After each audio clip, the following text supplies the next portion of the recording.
PCL Week 3 starts right now. We got a heavyweight matchup right from the top. I got the man, the myth, the legend from Ohio. He goes by the name of Dion. And then I also got one of you guys' favorites, a fan favorite. I got Haize as well, going head-to-head, toe-to-toe in this first matchup of the day. So we about to get into that. I also got a couple other people at stake as well. And it's just going to be a good day altogether. This is the first day of Week 3. And it's a highly anticipated matchup coming up next. So y'all stay tuned. Before we get into that, I just want to let you know, if you aren't hip to the PCL, if you don't know what this is, if you're like, man, what the hell is this? It's the best debate league, NBA debate league in the globe, on the globe, that you will see, that you will find. We got 16 of the hottest contestants all in one room going for one prize. And that's the big cash prize that we got for everybody. We also got a PCL belt that the winner will get. And then obviously, you got bragging rights as well. But I'm not going to waste your time anymore. We're going to go ahead and get these guys up here, and we're going to get into these topics of the day. And we're going to see who got what it takes to win the PCL. All right, here we go. I got my man Haize. What's good? What's good? What's good, Ron? What's going on, brother? How you feeling today? I'm feeling good, man. I'm feeling good. Okay. You got a tough one ahead of you. Hey, listen, like Dion killed it in that last battle. So yeah, we about to go head to head, man. Okay. No doubt, no doubt. Yo, what's good, everybody? What's up? How y'all doing? Cool. Yes, sir. Another great day. You know what I'm saying? Another great day to be successful. I'm real excited for this tournament. Let's get to it. All right. Both of you guys, you on the positive side record-wise? I'm pretty sure, yeah.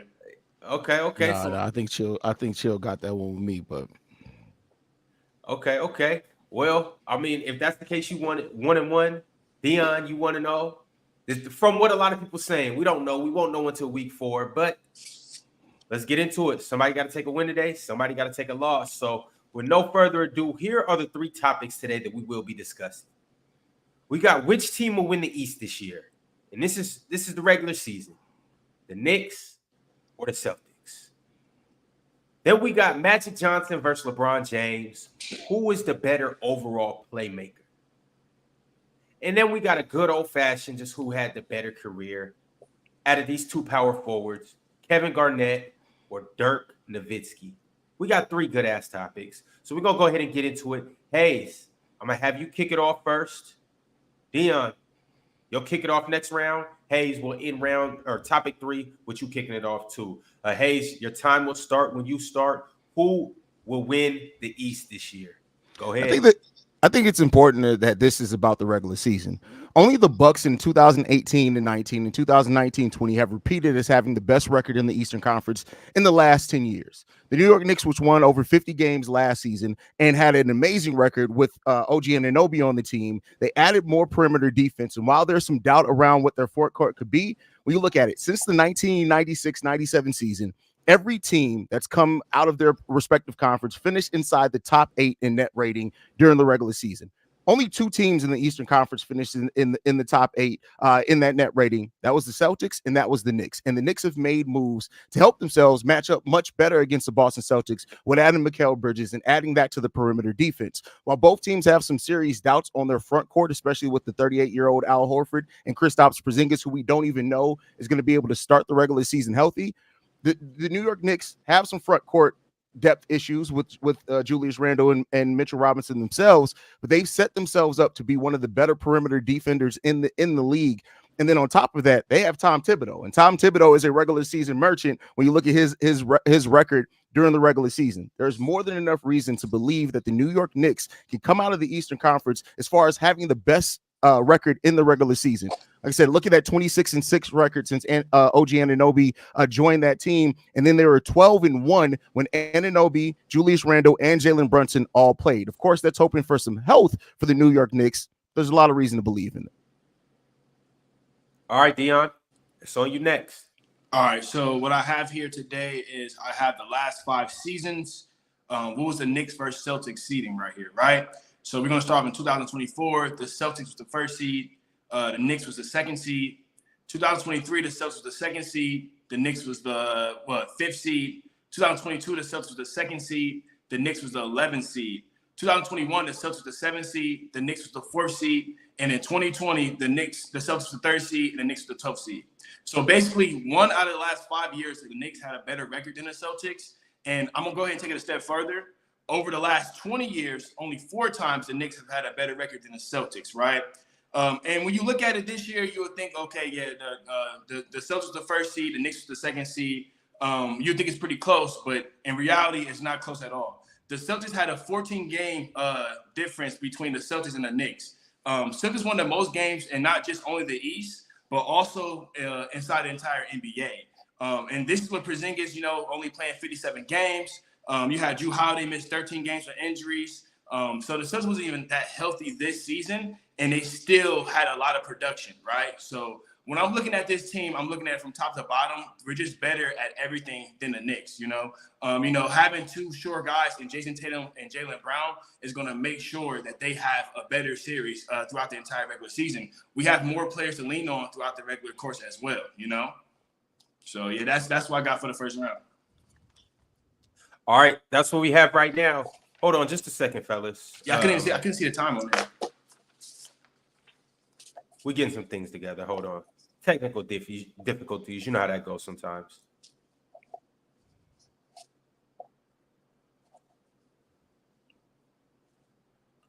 All right, we should be good. Whenever he throws the timer up there, Haize, that's when you can start. I went first last time up.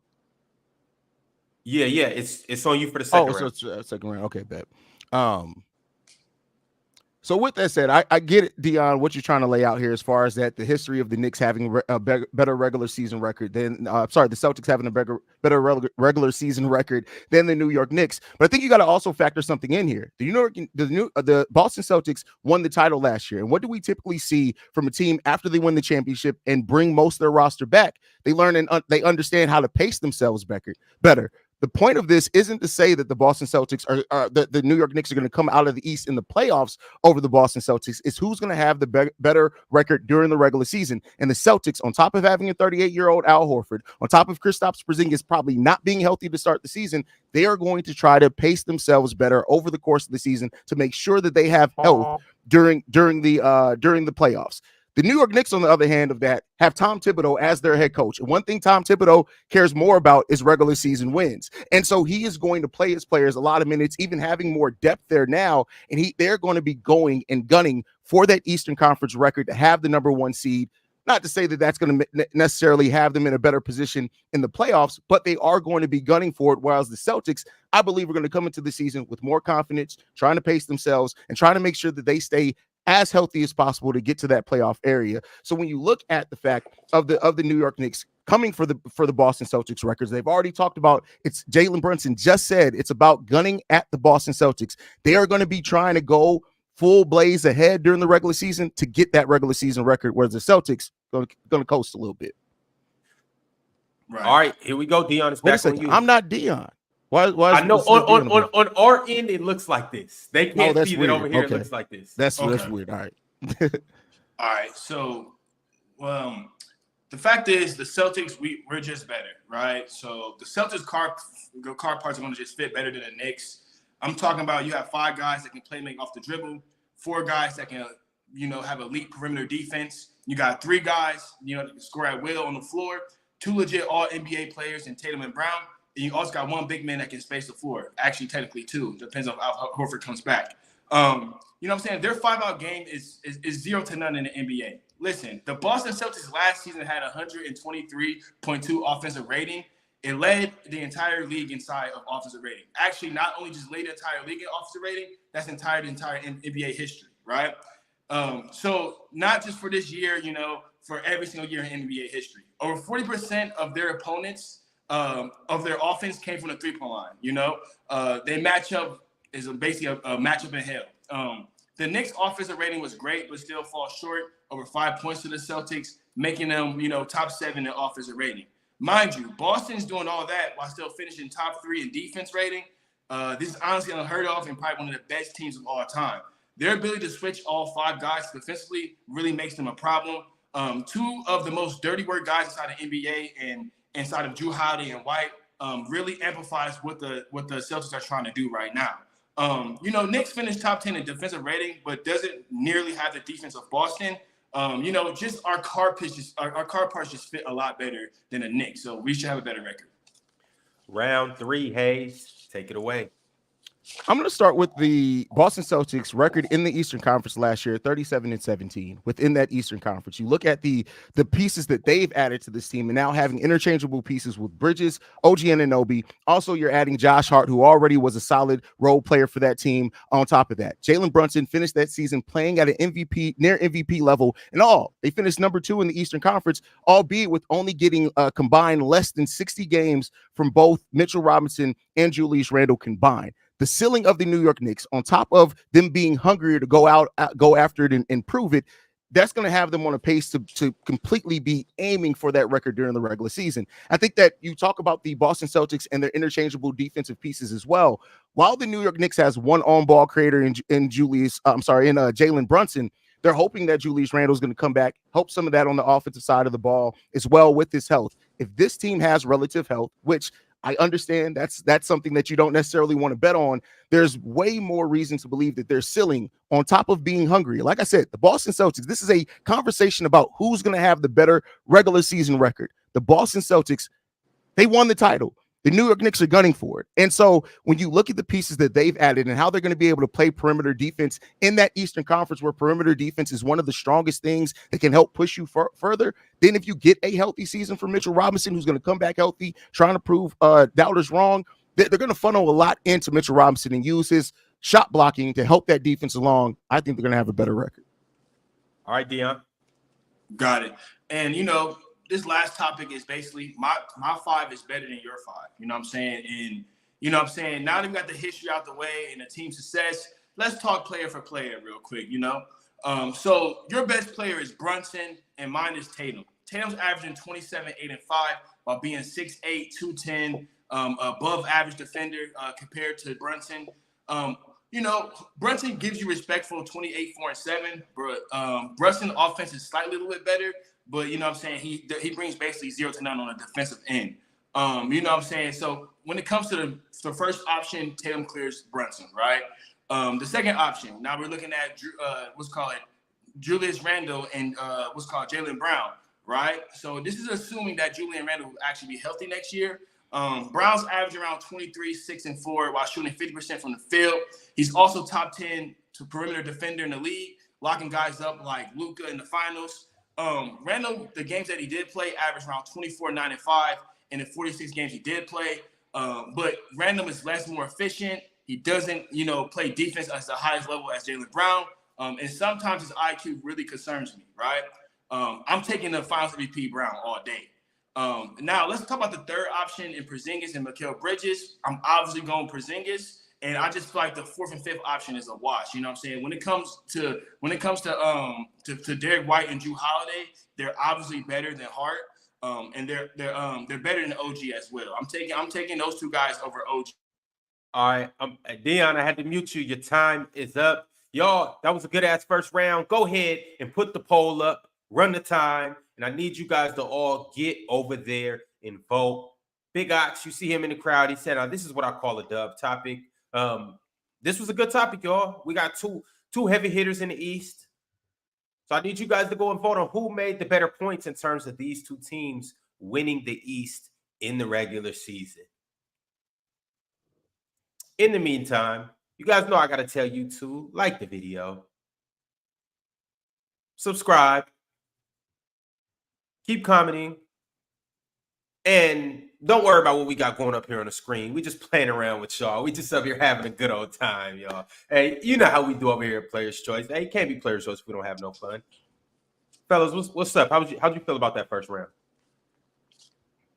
How you feel about it, bro? I feel it was a good first round, man. It was a good first round. It's a conversation that could go either way, man. Dion, that was a great round, brother. Shout out to you, man. Got it. It was a great round. You did a great job. You know what I'm saying? I feel like some of the points I didn't approach, you know what I'm saying? Like, you know what I'm saying? More clear next time type deal.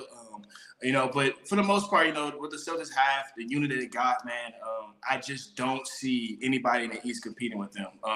You know what I'm saying? They basically have 5 Olympic players. I mean, there's no other team in the NBA that has 5 Olympic players. Hold on, Dion. I can't let you go any further because you might be, you're extending your argument. You might be tampering the phone. So we can't have that going on. But all right, the poll just ended. And yeah, y'all, these technical difficulties are real over here. I can't see the poll at all. That's crazy. Yeah, that's wild. JD. Here we go. Okay. 51 to 49. Dion takes round 1, topic 1.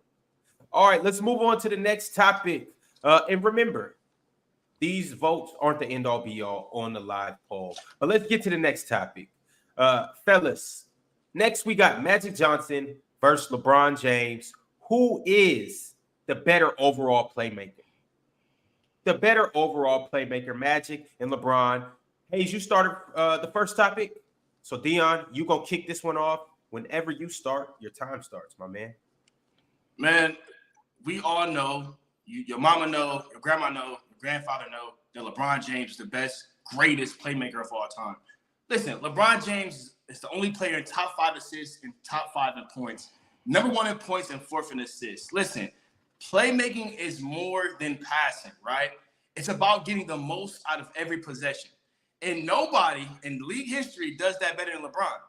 Listen, I don't think you understand how crazy being top 5 is in both categories. So I'm going to go ahead and explain to you a little further. Listen, this is the top 10 assist leaders. We got John Stockton, Jason Kidd, Chris Paul, LeBron, Steve Nash, Mark Jackson, Magic, Oscar, Russell Westbrook, and Isaiah Thomas.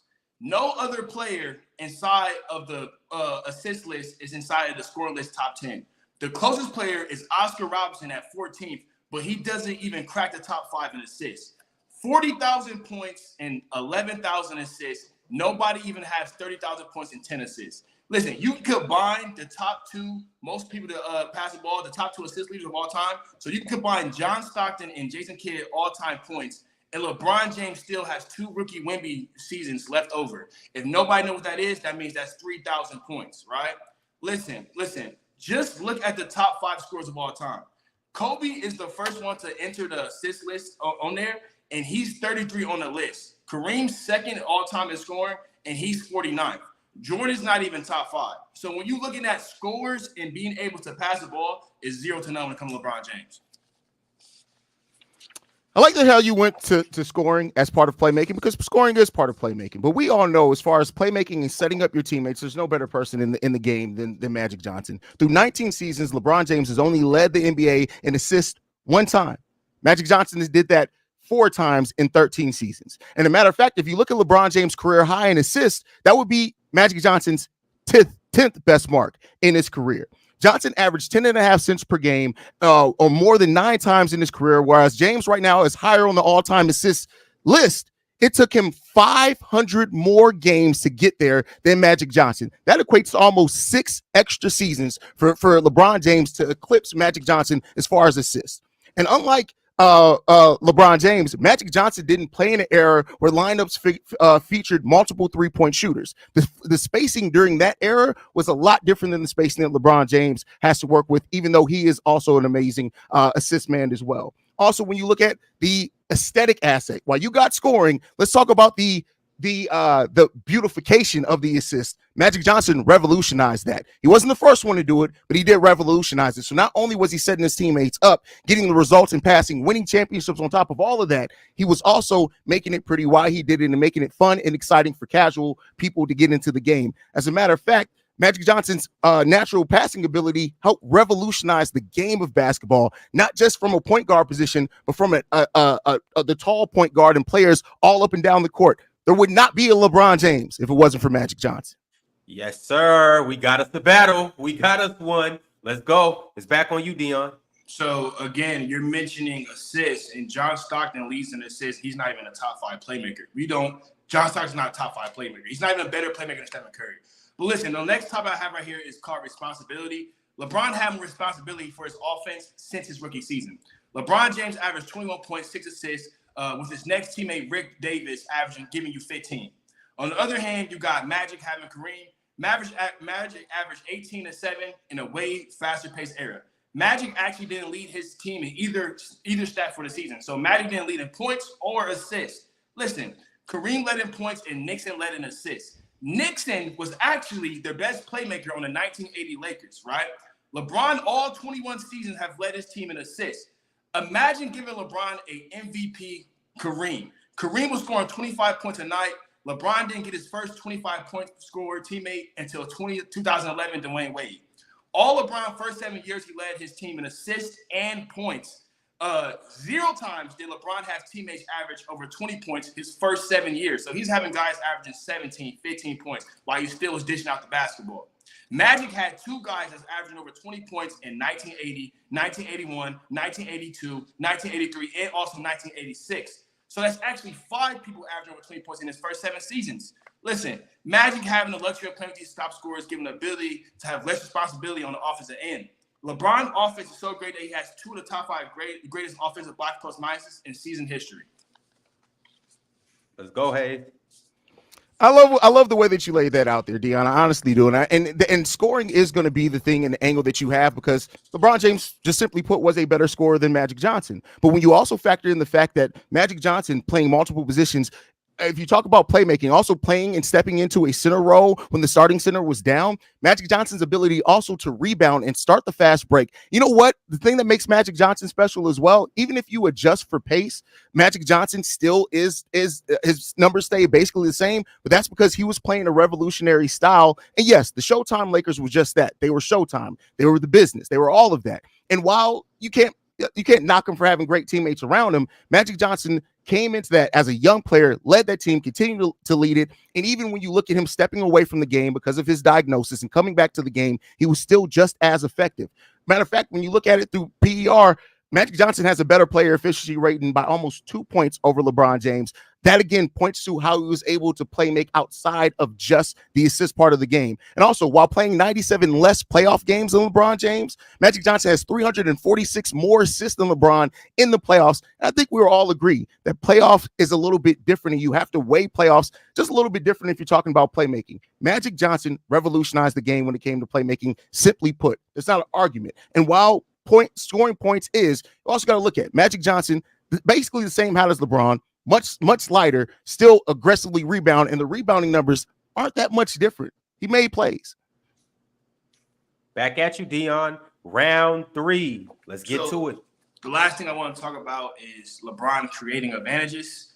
LeBron's ability to score with the best, if not the best of all time, opens up the possibilities for his teammates. LeBron being a better finisher, a shooter than Magic, makes it easier for his team to get open looks. Magic, best thing that he had, his best superpower was fast break, but LeBron James even better than him at that. You know, LeBron James stronger, faster, has a better reaction time. Listen, Magic is an all-time great, but when you counter in how defense can guard in today's league, he will struggle a lot. You know, if you run a couple zones, you know what I'm saying, sag off Magic, he's not going to be able to make that pass. We see that a lot of players like Rondo and things of that nature, you know, they had a trouble passing the ball sometimes because players know they didn't want to score, right? Listen. The thing about this, LeBron James can zip past the corners, read offense, set up plays a little bit better than Magic. You know, in playoff history, LeBron James has the most 30-point, 10 assist games. So in playoff history, he can score at a high elite clip, and he also can pass at a high elite clip. He has 23 games. Listen, Magic only has 7 of those. LeBron James is top 7 in points per game. LeBron James also top 30 in assists per game. Magic is first in assists per game, but not even top 5 in points per game. Everything Magic can do as a passer, LeBron James can clearly do as well. Listen, the thing about it is LeBron is also first in points and second assists in playoffs. LeBron's offense has worked with multiple teams and coaches, and there's nothing on the floor Magic can do better than LeBron. Listen, Magic Johnson's a great passer, but LeBron James is the all-time greatest playmaker of all time, simply. I hope y'all taking notes. Dion cooking right now. Haize, it's back on you. Let's talk about playmaking. When you talk about playmaking and creating other opportunities, I think that steals are a part of that. Magic Johnson led the league in steals 2 years And LeBron James has not ever led the league in steals. Now, while that is not the most determining factor, you also have to factor into that the extra opportunities that created with Magic Johnson also starting the fast break. So let's pair that in. Magic Johnson was not that much of a worse rebounder than LeBron, despite being much smaller than LeBron as far as size-wise. The height was comparable. He led the league in steals 2 times, which also created opportunities. The assist numbers kill him every single time. I get it, Dion. Scoring is your angle in this, but and while I get it, you didn't get to see Magic Johnson played. Hell, I barely got to see Magic Johnson played. One thing that we can't say, you can talk about you being done with the 90s, but the 90s and the 80s aren't done with you because they're the blueprint for it. Magic Johnson laid out the blueprint for players like LeBron James and players playing multiple positions, having skill sets outside of the typical skill set and size-wise that you look at the NBA at that point in time. Magic Johnson revolutionized the game of basketball. There is no Magic. There is no LeBron without Magic Johnson. There is no Luka type player without Magic Johnson. Magic Johnson is the blueprint for so much that got built off on him, both immediately after and 20 years down the road. You cannot overlook, you cannot talk about playmaking and try to make it this whole thing about scoring. Because Magic Johnson, yeah, he didn't need to score. He had great players around him, but he still scored extremely efficiently and had a high efficiency rating throughout all those years. We can talk about scoring all day. The topic is playmaking. The Magic Johnson through steals, through rebounding, through scoring himself, and playing multiple positions and stepping up at most when the Lakers need. I had to mute you, Haize. I had to mute you. Hey, man, we had another follow-up good topic. Haize came through and cooked. Dion came through and cooked. Y'all go ahead and get over to the polls and let us know who won that round. Magic versus LeBron, all around playmaking. This was a good topic, fellas. This was real good. As of right now, I need you guys to like the video. I need you to comment. I need you to subscribe. And I also need you to become a member as well. If you got any super chats, make sure to send those through. If you want to comment on anything that's going on in the battle, send that through.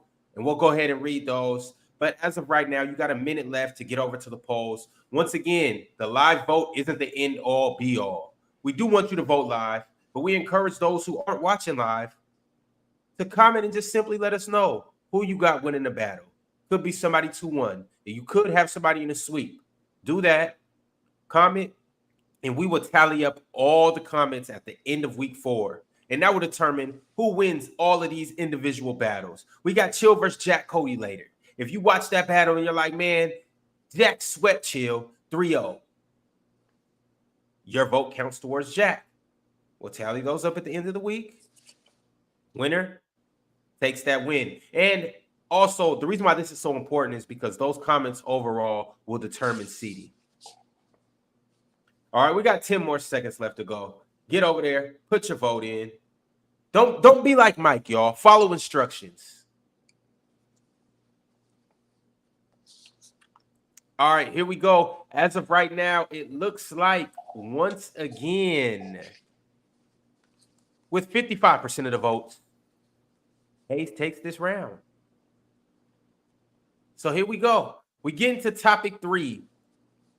Let's get into it. Topic 3 is Kevin Garnett versus Dirk Nowitzki.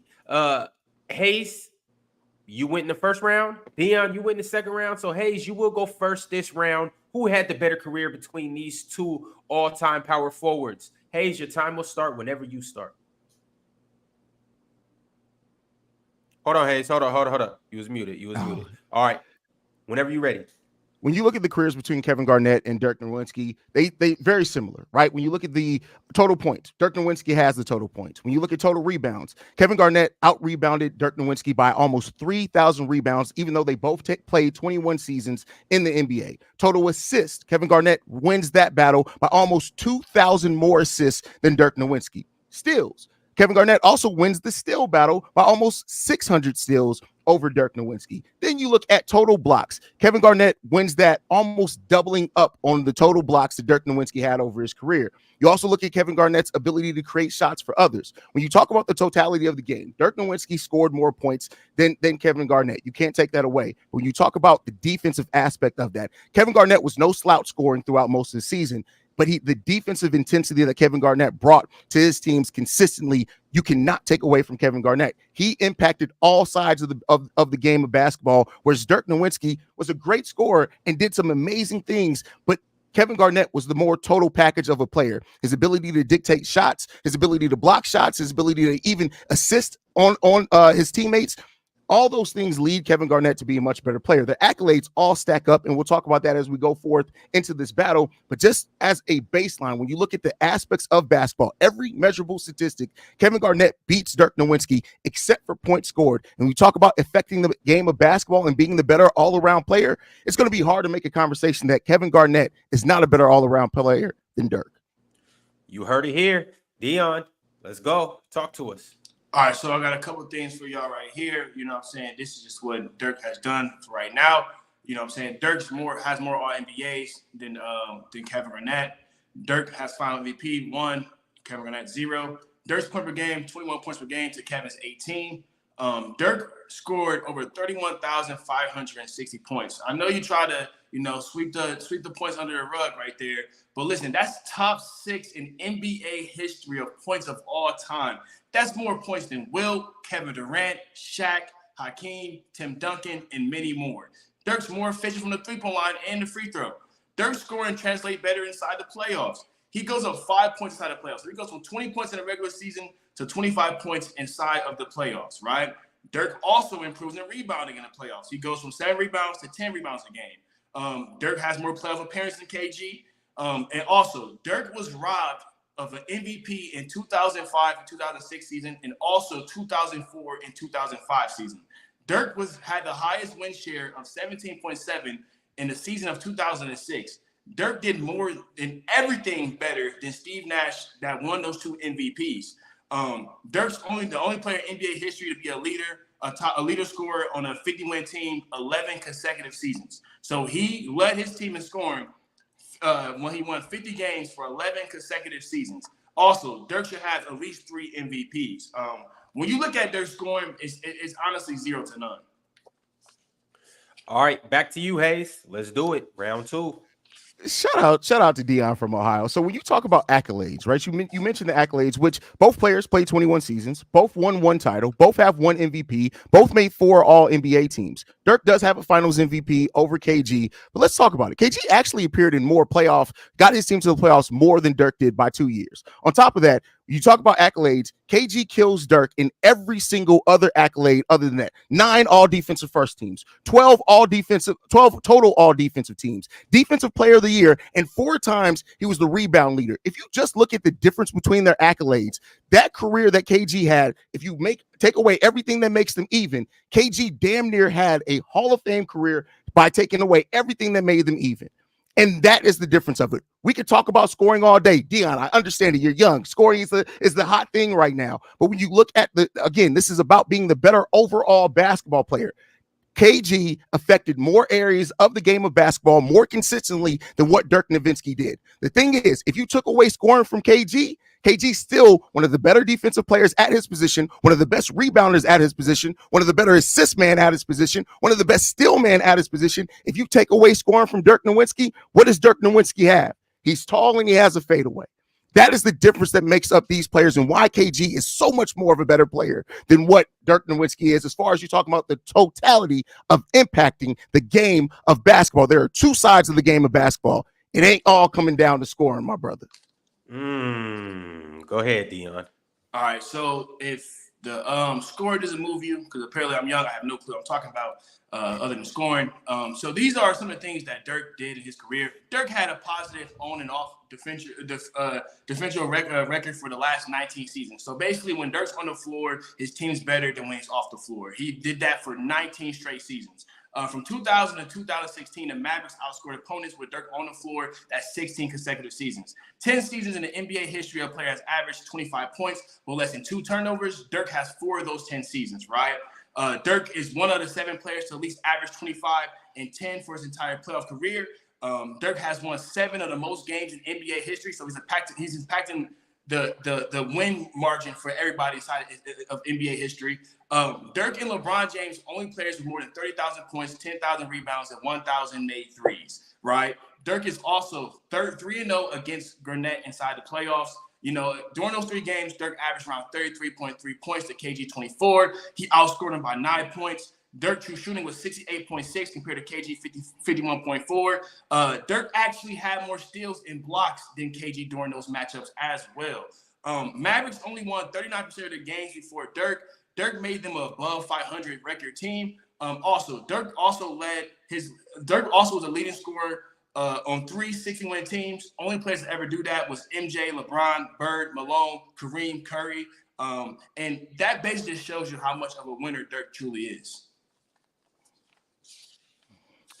I want to talk about one of the things that are underrated about Kevin Garnett's game is simply the amount that he assisted and made his teammates better. When you talk about being a better total basketball player, we can throw points out the window, we can throw all that.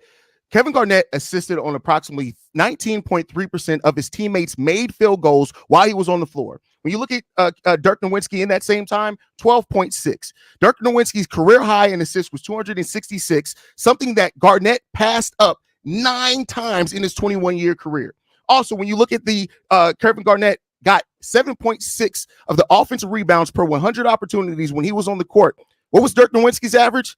3.3. What do both these players position that both these players play is the power forward position. When you look at what's needed of the power forward position in totality, Kevin Garnett brought more to the total game of basketball than what Dirk Nowitzki did. And I just said that. Kevin Garnett ranks 25th on the career list of 3,209 rebounds, whereas Dirk Nowitzki is 230th with a 1,468.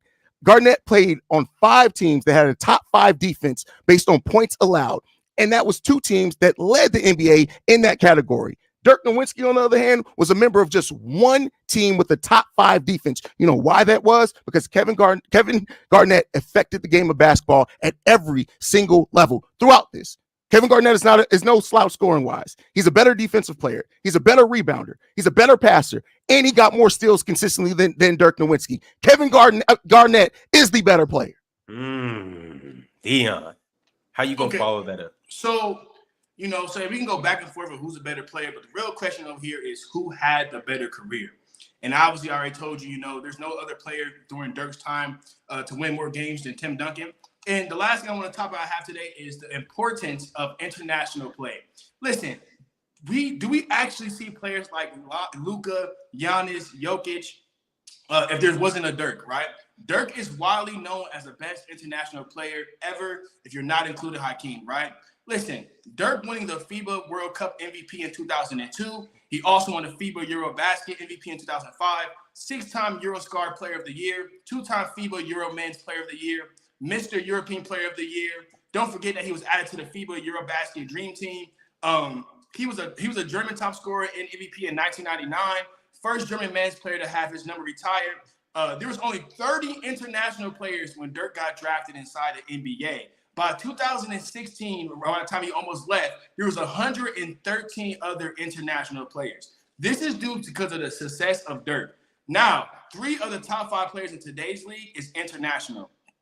Dirk being successful in the NBA and international makes him one of the best careers of all time. You know what I'm saying? Like, when you really look at it, man, this dude, Dirk, his entire game, him being able to put up 25 points, 27 points in the playoffs, him being able to translate into the playoffs better, him being able to actually win the finals MVP that KD couldn't win because he didn't show up like Dirk did. So that's it. Okay. It was a lot of haymakers thrown there. You guys good? Yeah. Y'all want to go 4th round? Yes, sir. Hey, throw that timer up there. Let's get to it. Hey, man, anybody talking about the Mariners is going to get thrown off the chat. We're not doing this today. Y'all get over there and vote right now. Let me know who won this last topic right here. KG versus Dirk. Who had the better career? These guys both make compelling cases this whole time. So I need you guys to let me know. And once again, we're not voting based on who you think is the best player. We're not voting based on emotions. We're not voting based on who you like more. We are voting based on who made the more compelling argument, who had the better points, who gave the better stats, who used the eye test, who painted the better picture overall. And one of my favorites, who has the better aura? What's good, Haize? Who has the better aura between KG and Dirk? Nah, who had the better aura during the debate? Oh, come on now. There's no aura like Haize. Like that just is what it is, bro. Like I'm trying my it was a red light special, bro. I had to turn on the lights. It was a cook session, bro. No, Dion, no, bro, you did great, man. It was a fun battle, bro. It was a fun. Wasn't no cook session. I think I actually cooked you, man. You know, to be real with you, bro. You know what I'm saying? You know, it's cool. It's cool though. We all don't get paid to think, so I understand that completely, my boy. I understand it, man. Yes, all right, hey, y'all get over there and vote. We got about 10 more seconds left. It looks like it is a runaway at this moment in time, but you guys get over there and vote. It's only 70 of you that have went over there. Finish it up. I know it's 300 people in here. Y'all get over there and vote. Also, make sure you like the video too. Here we go. The poll is wrapped up, and it looks like Haize is taking 78% of the votes. So, Haize, you win round 3 according to the live chat. There we go. Fellas, this was a classic. This was another good one. Closing remarks? I won. And y'all gonna see that when y'all play that back. Y'all gonna see that, but it's cool though. Make sure y'all go check out the video. All right, that was fun. It was fun, man. I had a lot of fun with this one, man. This whole thing is fun, man. And nobody's doing it like Player's Choice, fam. That's just is what it is. Regardless of who won this battle or not, nobody's doing it like Player's Choice. No doubt. You heard him first. Yo, Dion, when's the next time we're gonna catch you? Man, you know what I'm saying? Whenever, man. What's called actually my schedule, but I'm free available whenever, man. All right, cool. We'll catch Dion soon. Haize, when we gonna see you? You'll see me on Tuesday on From the Logo. And next week, I'm not gonna tell y'all when, but I'm gonna pop up on Open Gym. So I'm just gonna pop in. I'm just gonna pop up. You gonna pop in and start cooking? Yeah, that's it. All right, there you go. Y'all make sure you tapped in. Appreciate you fellas for coming up. Oh, yeah, for sure. On to the next battle. Y'all, that was a good one. That was a good battle to start the day. But it gets better. It gets better. In the meantime, keep going, chat, and we'll be back in a quick second for round 2 or battle 2.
All right, y'all. We back and we ready to rock and roll with the second debate of the day. I got 2 good guys coming up here to go head to head right now. I got Casual and I got OGDABEAST. These 2 have both had some good showings in this so far. I know you guys haven't seen too much of them, but they've clearly came in here and showed that they are 2 of the favorites to win this whole thing. So I can't wait to potentially send one of these guys this PCL belt and this grand prize.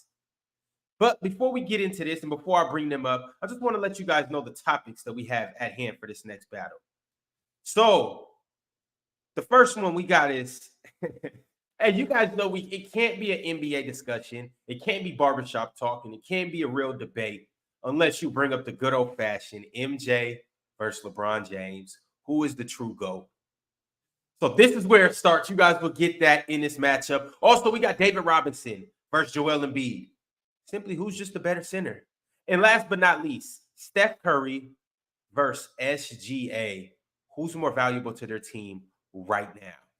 So with no further ado, let me get these guys up here. I got Casual with me. What's up, man? Yo, how you feeling today? It's good. I'm ready. I'm ready. Okay. Let's go. You worried at all? Damn. All right. My bad. I didn't know that was a joke. All right, my bad. OG, what's good? What's cracking, y'all? How y'all feeling today, man? Cool. Okay, I see what you did. I see what hat you decided to wear today. Oh, hey, yeah, so let's go ahead and get into it. You know I gotta rock the native. I ain't gonna hold you though. Casual do look ready as hell though. He look ready. I see that look in his eyes. All right. Well, Casual, we're not gonna waste your time. I know you're ready to get into it, so let's do it. Chat, y'all locked in? Y'all ready to go? All right, cool. OG the Beast, we're gonna start with you. Your time starts when you start. The first topic is MJ versus LeBron James. Who is the real GOAT? Well, first and foremost, you gotta know MJ is the GOAT, right? What's understood don't need to be explained. Everything from top to bottom lists Michael Jordan. It favors Michael Jordan. Look, I noticed one thing about this GOAT debate. When everybody likes to have this GOAT debate, whoever's on the side of LeBron James, they always mention everything that's around Michael Jordan. It's never definitively about Michael Jordan, right? It's 1-9 without Scottie. He had Scottie Pippen as a teammate. What about Phil Jackson? He's the greatest coach of all time. The league was watered down. There was expansion teams going on. It's going to be everything involved around Mike, never directly at Mike. You know why? Because if you gonna name somebody that had a near perfect or perfect career, you got to talk about Michael Jordan. 36-5 for a career average. We're talking about a 6-time Finals MVP, 6-time NBA champion, 5-time league MVP. You guys know all of the numbers, right? 9-time all defensive first team. What's understood don't need to be explained. And to me, part of the thing that's overlooked about Jordan is the longevity aspect of it, right? So I want to counteract that. To me, what makes Michael Jordan the best of all time isn't just what he did. It's the fact that he did it in such a short span, right? 18 games played when he broke his foot in his second season, 17 games played when he came back out of retirement. And I just feel like what he did in that short span is what is part of what goes into him being the greatest basketball player of all time. And I'm going to get into that in my second round. No, Casual, Ron. you're good, bro. Oh, okay. Oh, wait, I said last week when I rank players all time, I have 5 criteria: accolades, skill, peak, longevity, and impact on winning. Let's start with accolades because that is the most in favor of Michael Jeffrey Jordan. We all know he has more accolades in his career than LeBron, but I will say LeBron is one of the only players in league history, him and Bill Russell, to have 4 MVPs in 5 years. Then we start going to things like skill, where it starts to get slow for Michael Jordan because LeBron is way more skilled. We're talking about the ultimate Swiss Army knife in NBA history. He can do everything on a basketball court: score, shoot, dribble, defend, rebound, play make. The best all-around player ever. He's a much better shooter than Michael Jordan. Jordan's the better defender for a longer period of time, but I'd say LeBron is the more versatile defender guarding 1 through 5. Jordan is the better scorer, I'll give you that, but LeBron's not far off. Playmaking, rebounding, IQ, LeBron wipes. And that's why I also think LeBron beats him in peak, because peak LeBron is probably the most perfect NBA player ever, because we're talking about he can do anything on a basketball court and longevity, which is the biggest gap in between LeBron and Michael Jordan. We're talking about a guy who only played 14 seasons in the NBA, and one of them he was hurt, whereas LeBron is now going to year 22. Most All-Stars ever, most All-NBAs ever. We're talking about a guy who has 20 seasons now of 25 points per game. LeBron's longevity is arguably the best in American sports history.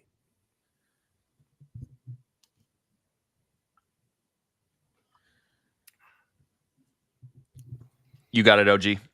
Saying that LeBron James's peak is better than Michael Jordan's is crazy when Michael Jordan's peak was his entire career. Look, we talking about a guy that had 7 straight seasons averaging 30-plus points, right? We talking about a guy that's won every single award possible, 30,000 points for his career with the Defensive Player of the Year. There's like 7 or 8 guys on the 30,000-point list.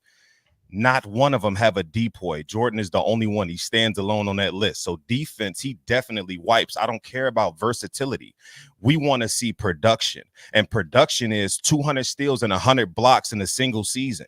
Jordan is one of 3 players all time to accomplish that feat. You could say what you want to say about the stat pattern that came out. I don't give a damn about that. He posts no video evidence, no proof of any of that. All he's going off of is some videos that he can't show you. So until then, I don't give a damn what Buddy reported. I don't care nothing about that. All I know is 200 steals and 100 blocks in a single season. Jordan is one of 3 players to accomplish that feat, but he's the only one to do it twice, right? 9-time all defensive first team. That's the most in NBA history.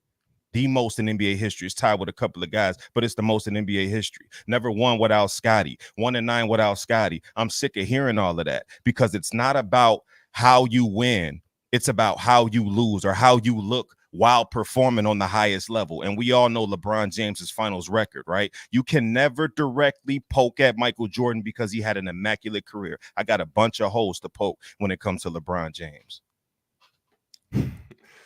Well, nice Mickey Mouse Defensive Player of the Year. I'm glad those stats mean so much to you, and we know you know those are inflated. And by the way, LeBron James, he doesn't have a depoy, but you know he was robbed that year from Marc Gasol, and he has multiple second finishes. I listed 5 criterias when I say who's better all time, but I didn't talk about impact on winning because I want to spend this segment on impact on winning. Now, if you go 6-0 in the finals, you're going to have some great impact on winning. I give Jordan credit there. But OG, how great can your impact on winning truly be?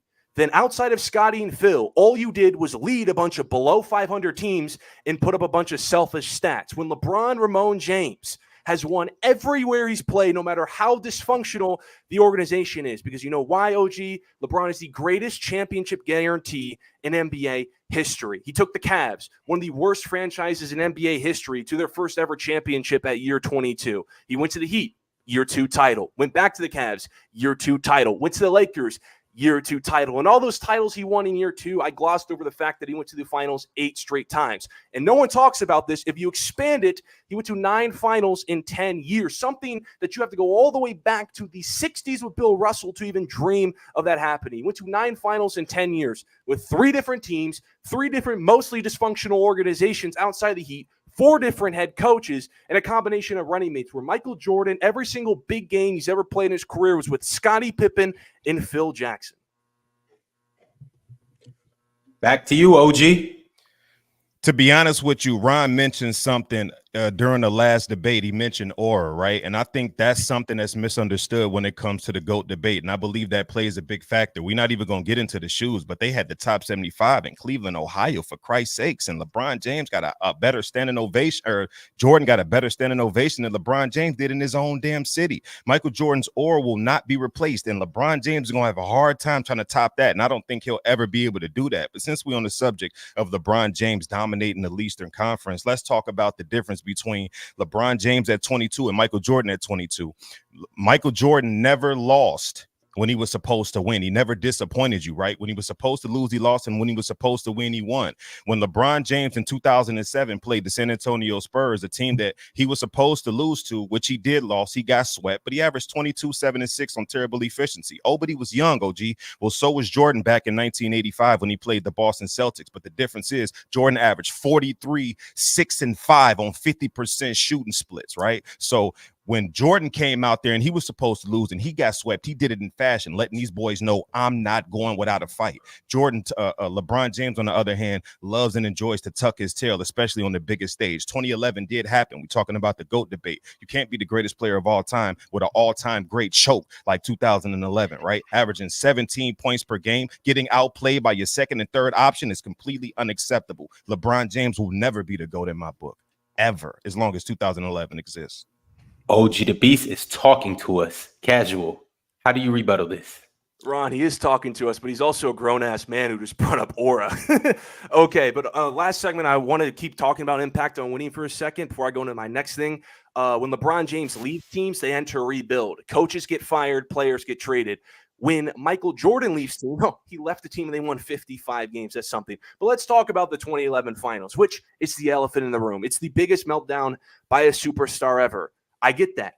But I think LeBron James has done enough in his career to overcome that, because I think he has some of the best accomplishments in NBA history. The fact that he has the best longevity maybe out of any American athlete. The fact that he is the NBA's all-time leading scorer. You know, that was Kareem's calling card before. Now it doesn't matter because LeBron won it. He also, the 3-1 comeback is the greatest championship in NBA history. And I've been saying this for a year. Michael Jordan retiring many times. Yes, Michael Jordan didn't lose. Yes, he didn't lose when he had the chance to. But him retiring multiple times saved him from many blemishes, whereas LeBron played 22 straight seasons, so he had more opportunity to have some blemishes. Because Michael Jordan, first, 7 years of his career, no one cares about it because his teams weren't good enough. Credit for him for winning 3 in a row. And instead of sticking around for three-peat fatigue, he retires. And then he retires for a year and a half. He comes back, but we don't care that he had the game-losing turnover against the Orlando Magic because he was retired. Credit for him for winning 3 in a row, but as soon as the Bulls blow up, he's nowhere to be seen. And then he goes to the Wizards for 2 meaningless years. So, of course, he's not going to have as many blemishes because he doesn't have the opportunity to. Jordan ducking blemishes. All right.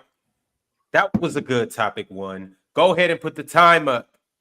And you guys get over here and vote on who you believe made the more compelling case. I know this is one of the more touchy subjects in the basketball community, the GOAT talk, LeBron versus MJ. You guys better not vote on who you think is the GOAT. Vote on who you think made the better points. Casual came through with some good points. OGDABEAST came through with some good points. I need you guys to vote on who was the better debater in this topic right now. I'm going to go ahead and get this out the way with. Y'all already know the drill. The live vote isn't the end-all, be-all.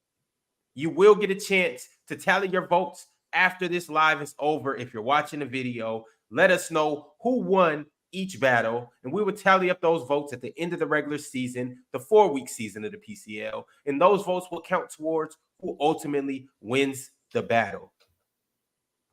All right, we got a little bit more time left. Get over there. We got just a little over 30 seconds. I need you guys to go get your votes in. Make sure you guys are liking the video, and make sure you are subscribing to the channel.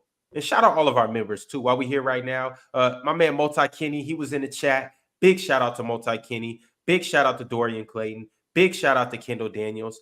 Big shout out to Cobra, son of Raditz.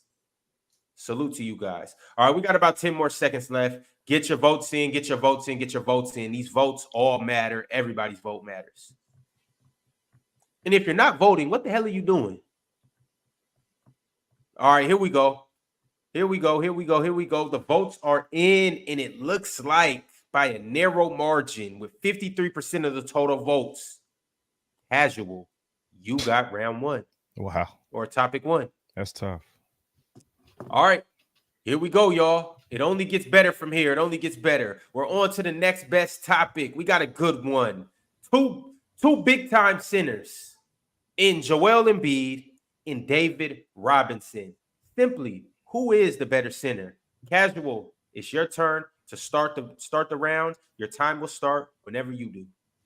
Just like last point, I want to tell you guys this. Hold your bias aside. I know I think Embiid is probably the most hated player in the NBA, but let's be objective here. When we talk about who's the better center, we're not talking about who's higher all time, just strictly who's better, because Embiid's career is not over yet. So who is better? Well, David Robinson is the much better defender. I'll give you that. But Joel Embiid is also a really good defender in his own right. He had a second and deep boy finish. He has multiple defensive teams. He's a guy who can get you about 1 to 2 blocks a game with 10 to 12 rebounds. He's one of the best big man defenders in the league, I'd say.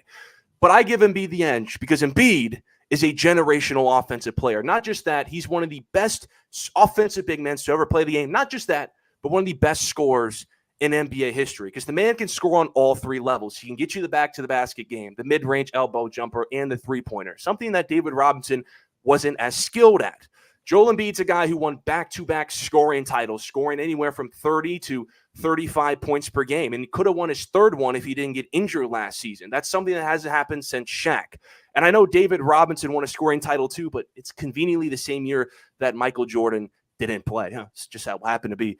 Joel Embiid's number 4 all-time in career points per game, 28 points per game. This is a guy who can get you on a given night 30 to 35 points per game. From a big man standpoint, who gives you that? Wilt? Shaq? That's really good company, OG, for your center to be in the same company as Wilt and Shaq. There you have it. It's back on you, OGDABEAST. Round one, topic two. No doubt about it. I think Joel Embiid is a hell of a scorer, but I think that's pretty much it when it comes to the comparison between David Robinson. Ladies and gentlemen, do you guys know who the Admiral was? The Admiral was a whole dog, man. Defensively, offensively, over each shoulder. The man was a legend. Like, if you really want to talk about production, which I think production and impact go hand in hand, they should go hand in hand, right? Your impact, your production should equate to impact, especially for the team, right? Look at what he did immediately out the gate coming out of Navy, right? 24 and 10, almost 4 blocks a game as a rookie. He won Rookie of the Year, made the All Defensive Team, All NBA team. He did pretty much everything you could possibly, all-star team. He did pretty much everything you could do fresh out the gate, right? And remember when I talked about production leading to impact on your team. When he came to the San Antonio Spurs, they were prestigiously known as one of the wackest teams in the NBA, especially at that time, right? Before he got there, before he got drafted, they were a 21-win team. With him, first year, 56 wins, second in the Western Conference.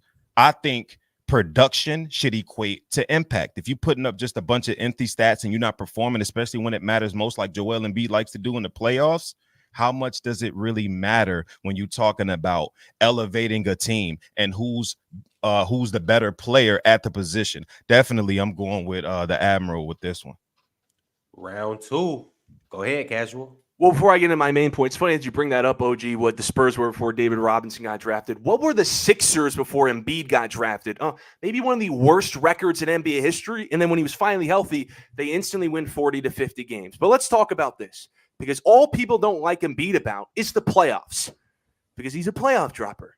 But guys, I got some news for you.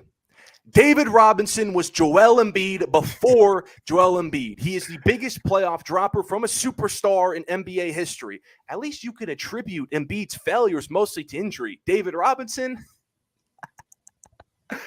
let's look at that year he won the scoring title in 1995. He was 30 a game on 51% from the floor, the number 4 seed in all of the Western Conference. He goes in the playoffs, round 1 versus the 5 seed Jazz, has home court advantage. What does David Robinson do? He goes from 30 points to 20. 20? That's my superstar? On 40% from the field, 0 from 3, 74 from the line. And you could say at least he brought defense, right? Well, his man across from him, Karl Malone, was still giving him 30 a game. So I don't know. Yes, David Robinson made the conference finals in 1995. But it was against Mickey Mouse competition. I'm sure Joel Embiid would make a conference finals if he got to face a Dikembe Mutombo-led Nuggets team in round 1 and a Nick Van Exel-led Lakers team in round 2. Because as soon as David Robinson met a real opponent in the conference finals, Akeem Olajuwon scored 10 more points than him. Whereas you can say the East was weak for Joel Embiid. I guarantee you the Kawhi's Raptors, where Embiid was a shot away from beating, would smoke those teams. Same with Tatum Celtics. All right, OG. That's crazy how you could sit up here and mention the level of competition when discussing the Admiral. Are we not realizing that during the 80s and the 90s, which was pretty much the prime of his career, we had the best power forward and center play? Everybody from Karl Malone, from Hakeem Olajuwon, from top to bottom, the list goes on. Right. So I get what you're saying, and it's oxymoronic for both of us to even be mentioning playoff success when it comes to both of these guys, because we've seen lackluster performances from both of these guys in the playoffs, including Joel Embiid, and what's understood does not need to be explained, right? So David Robinson, when it comes to compares to Joel Embiid on the defensive side of the ball, to me it washes, it clears, and I think that's a very important element when discussing the front line defensive unit. David Robinson was that guy, and he didn't need any help. And also 8-time defensive I don't want to say first team, because I'm not sure if it's first team or second team, but he made the all defensive team 8 times. And also he has a defensive player of the year. And we're talking about a guy that was a scoring champion, just like Joel Embiid. So I know you want to hedge your bet on Joel being a better scorer than David Robinson, but let's not act like David Robinson was a slouch at the when it came to scoring. We're talking about a guy that put up 71 points in a single game. Something comparable. Joel Embiid did something like that too recently. So let's not just say just because Joel Embiid averaged 30 a couple of times that David Robinson was a slouch on the scoring. No, the scoring is closer than you think, but the defense is nowhere near close. The Admiral's a way better defender. Well, Joel Embiid is actually a much better scorer even in the playoffs. He has playoff series and runs where he's 28 to 33 a game on comfortable shooting splits, whereas David Robinson, the scoring titles are 70 points, doesn't have a single playoff run above 26. How about that? And again, you can talk about the defense. In his peak defensive years in the playoffs against legit big man competition that you said he had to go up against, Malone gave him 30 a game on good splits. Akeem gave him 35 on good splits. Where the hell's the defense, OG? And again, that's all David Robinson has to show for as a lead guy. Because when we compare these two people, it has to be as what they did as a lead guy. Because David Robinson has 2 championships, but they were as the number 2 as Tim Duncan. And we've never seen Embiid as the number 2. So that's all he has as the lead guy. Embiid, last playoff series, say all you want about being a disappointment against the Knicks. He was 33 a game, had a 50-point playoff game. Find me David Robinson's 33-point per game playoff series. Go find me that. Again, so when I think about who's the better player, I think just slightly, I think they're close because David Robinson is a great defensive player. But the offensive edge Embiid has in both the regular season and the playoffs, to me, makes him the better player, especially if we're playing modern-day basketball where I have the 3-level scorer who was actually better in the playoffs. Because, again, I know the chat doesn't like Embiid. Basketball NBA Twitter doesn't like Embiid. But if you check the playoffs numbers, he is better than David Robinson. Because, again, David Robinson was Joel Embiid before Joel Embiid, but actually worse. Again, how great of a scorer can he be if he doesn't have a playoff run above 26 points?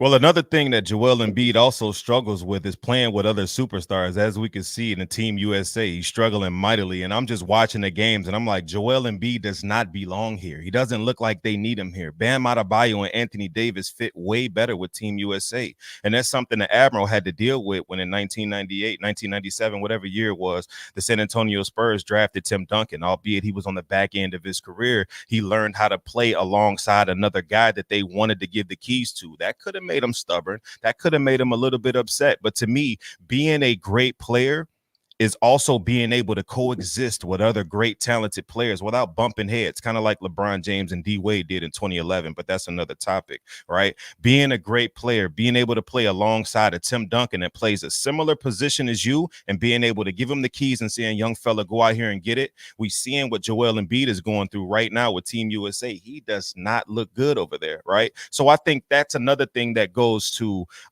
you being a great player, right? Is how you play alongside other guys. And that just lets me know, watching Joel Embiid play today, it's like, damn, the free throw baiting that you're doing, the foul baiting that you're doing is just so bad for the league. If the league got physical, I don't want to see what Joel Embiid would cough up out of his lungs, because it'd be crazy work. Right now, we talk about defensive side of the ball, which he washes on. Offensive side of the ball, to me, is still close. So I don't know what y'all thinking, man, but I'm taking the Admiral for real. All right. There you have it. Go ahead, put the poll up. Chat, you guys know what to do. I ain't even gonna hound y'all this time because y'all already know what to do. It's about 250 people in here. So I expect you guys to all go over there and cast your live vote. This was a good topic. We had Joel Embiid and David Robinson. It was a lot of comparisons. These guys have a lot of similarities. But I liked how you guys jumped in and, separated the weak from the strong. All right, it's about a minute left. Go over there, get your votes in. The next topic that we have coming up with these guys for topic 3 is Stephen Curry versus SGA. Who's more valuable to their team right now? This is going to be a very good topic because both of these guys are highly considered in the top 3 point guards today. They're both heavily considered 2 top 5 players today. So I'm eager to see what you guys' points are with this one. We got 25 seconds left. Go vote.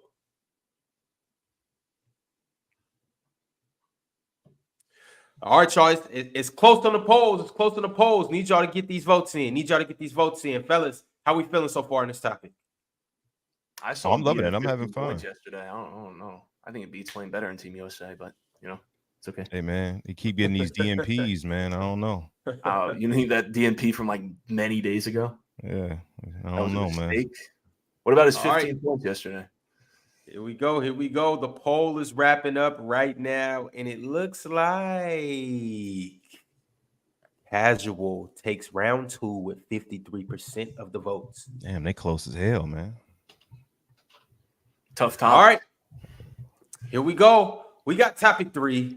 Stephen Curry versus SGA. OG the Beast, it is back on you.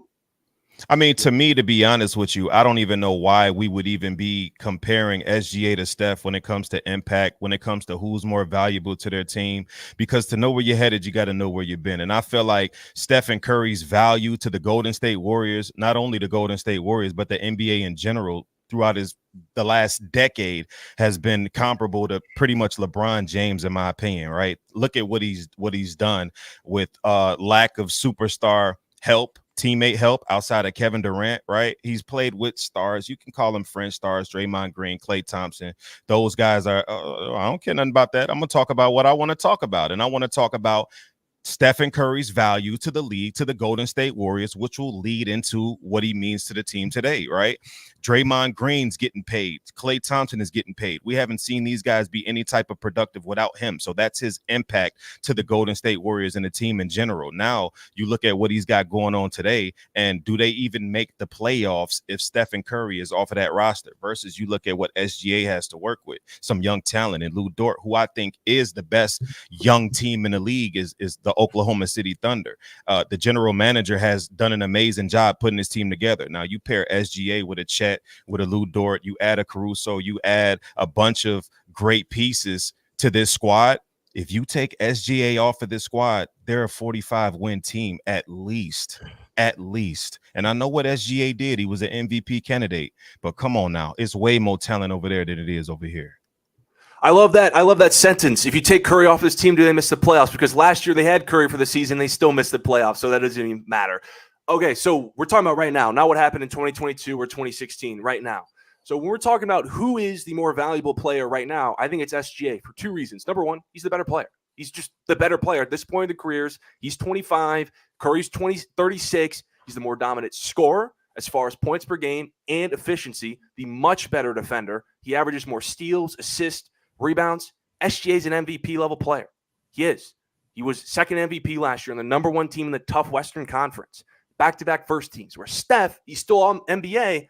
Warriors fans, cover your ears. Steph's progressing. You know it and I know it. After the All-Star break, he was 23 points per game. Production down as far as field goal percentage. And since you like bringing up the Olympics in last segment, Curry's regression has been brought into the Olympics. Outside of going ballistic against Australia, Curry's not had a good Olympics, whereas SGA has. Let's be honest here. And 2, team success has to matter. SGA, when you judge how valuable a player is to his team expectations have to influence how valuable you can be to your team. Because if so, then Cade Cunningham is one of the most valuable players in the league. Because look at him without the Pistons. The Pistons suck. But SGA is more valuable to his team because his team is supposed to be the favorite in the Western Conference to many people. Whereas Steph's team is so championship relevant, even with himself, they can still miss the playoffs. Back to you, OG. Let's do it. Stephen Curry did miss the playoffs last year, right? But we saw what he had to work with. And the year before last, he had pretty much the same. I mean, he won in the first round and then lost in the second round to the Lakers in 6 games. The Lakers had 6 players in double figures in that series. 6 guys. Steph averaged 26, 7 and 5. This speaks to his value. I don't give a damn if it's today, yesterday, or the day after. Steph averaged 26, 6 and 5 in that series, and the next closest guy averaged 17. So we looking at the value, and he lost Klay, who was over the hill, who was becoming over the hill. I mean, Steph coming into this season next year, do we even know who's on the roster? Right? We got Stephen Curry, who's 36, 37 years old, right? We got Draymond Green, who's definitely over the hill. I don't even know what he's going to bring to the table next year. You got Buddy Hield supposed to be replacing Klay. I don't know what the hell Golden State is doing, but all I know is this. If Stephen Curry just as much as makes the playoffs next season, this conversation we're having right now is completely irrelevant because like you just illustrated, it's pretty much finals or bust for these guys right here, right? They have higher expectations, and with those expectations comes value, right? So Steph Curry's expectations next year is playoffs. These guys' expectations is finals. So I believe without SGA, they're a 45-win team. I believe without Stephen Curry, the Golden State Warriors are a lottery team, potentially number 1 overall. Okay. Well, if Steph Curry and this team makes the playoffs, well, they had Steph again last year and they didn't make the playoffs. So there you go. And don't go back to 2022. Don't go back to 2016. Stop reliving the glory days. You have eyes. You can read the prompt. It says right now, as in 2024. And don't act like you don't know the Warriors roster. Kuminga is still 20 points per game. Pods is all rookie. Buddy Hield's one of the better shooters in the league. Draymond Green's still a good defender. Now, on paper, I'll give you that the Warriors are worse without Steph than the Thunder are on paper without SGA. But I don't think you truly know how SGA reliant the Thunder are. Because, yes, they can be more talented, but SGA is the Thunder. He is their scoring. He needs to score 30. He is their facilitator, especially without the giddy guy. And he is still a good defender on the perimeter. You said they're a 45 team without him. How do you know that? Because I know that they went 2-5 without SGA last year. And one of those wins was against the Hornets. They got blown out by everyone else. They did. A Jalen Williams-led team is not making the playoffs. It's not winning 45 games. Who the hell is Jalen Williams? And damn good player. And if you ask me, yes, but he's not all NBA because that's what it takes to win 45 games. And if you were to tell me, my case in point, going into that Mavs series, if SGA outperforms Luka, do they win with home court? I'd tell you yes in 6 games. I was wrong. They actually lost in 6 games. You want to know why? Because even with Chet, NJ Will, PJ Washington outplayed them. They were so SGA reliant. Even with SGA outplaying Luka, they still lost. I mean, are we forgetting the fact that SGA had a breakout last season? And ever since Chris Paul in 21, bringing them to the playoffs and doing and working his magic with that squad. After that, SGA missed the playoffs 3 consecutive years in a row with a bad team, and he didn't elevate anything. His impact wasn't relevant as you trying to make it today. He had a breakout season. So now the expectations are on next season. He caught us by surprise this year. So now they have expectations. Let's see what he does with these expectations, because Steph has already passed this boat. He's been in this situation before and he's exceeded those expectations. So like I said in the last round, Steph's expectations right now is just, hey, put on a show, look good, sell tickets, right? They don't have championship aspirations like the Oklahoma City Thunder does. So it's finals a bust for them and playoffs a bust for the Golden State Warriors, point blank, period. Which would mean, like I said, lottery team for the Warriors. And I think 45 wins for OKC. They have Lou Dort. You talk about Jalen Williams. This guy was a 20 points per game scorer last year. And the reason why I can say, oh, you said you don't know that they're a 45 win team. Jalen Williams was a 20 points per game scorer last year. Chet Holmgren was a 17-a-night scorer last year, 8 rebounds. Who's to say that these guys won't get better? And without a presence of an SGA, that could leave 17 to 18 more shots on the table for these guys to take, which could improve the maturation process for these guys. So if you take SGA out of the equation, they are definitely making the playoffs in the Western Conference.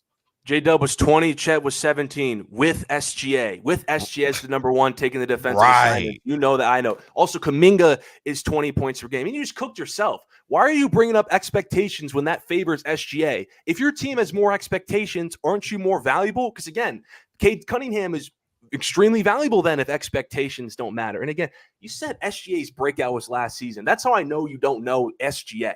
Because SGA, his breakout was years ago, but if you want to get specific, his breakout was last year when he was all-NBA first team in 2023 without Chet Holmgren because he was out for injury. And he led a Thunder team with babies, no vets, babies, to 41-41, just barely missing the playoffs in the brutal Western Conference.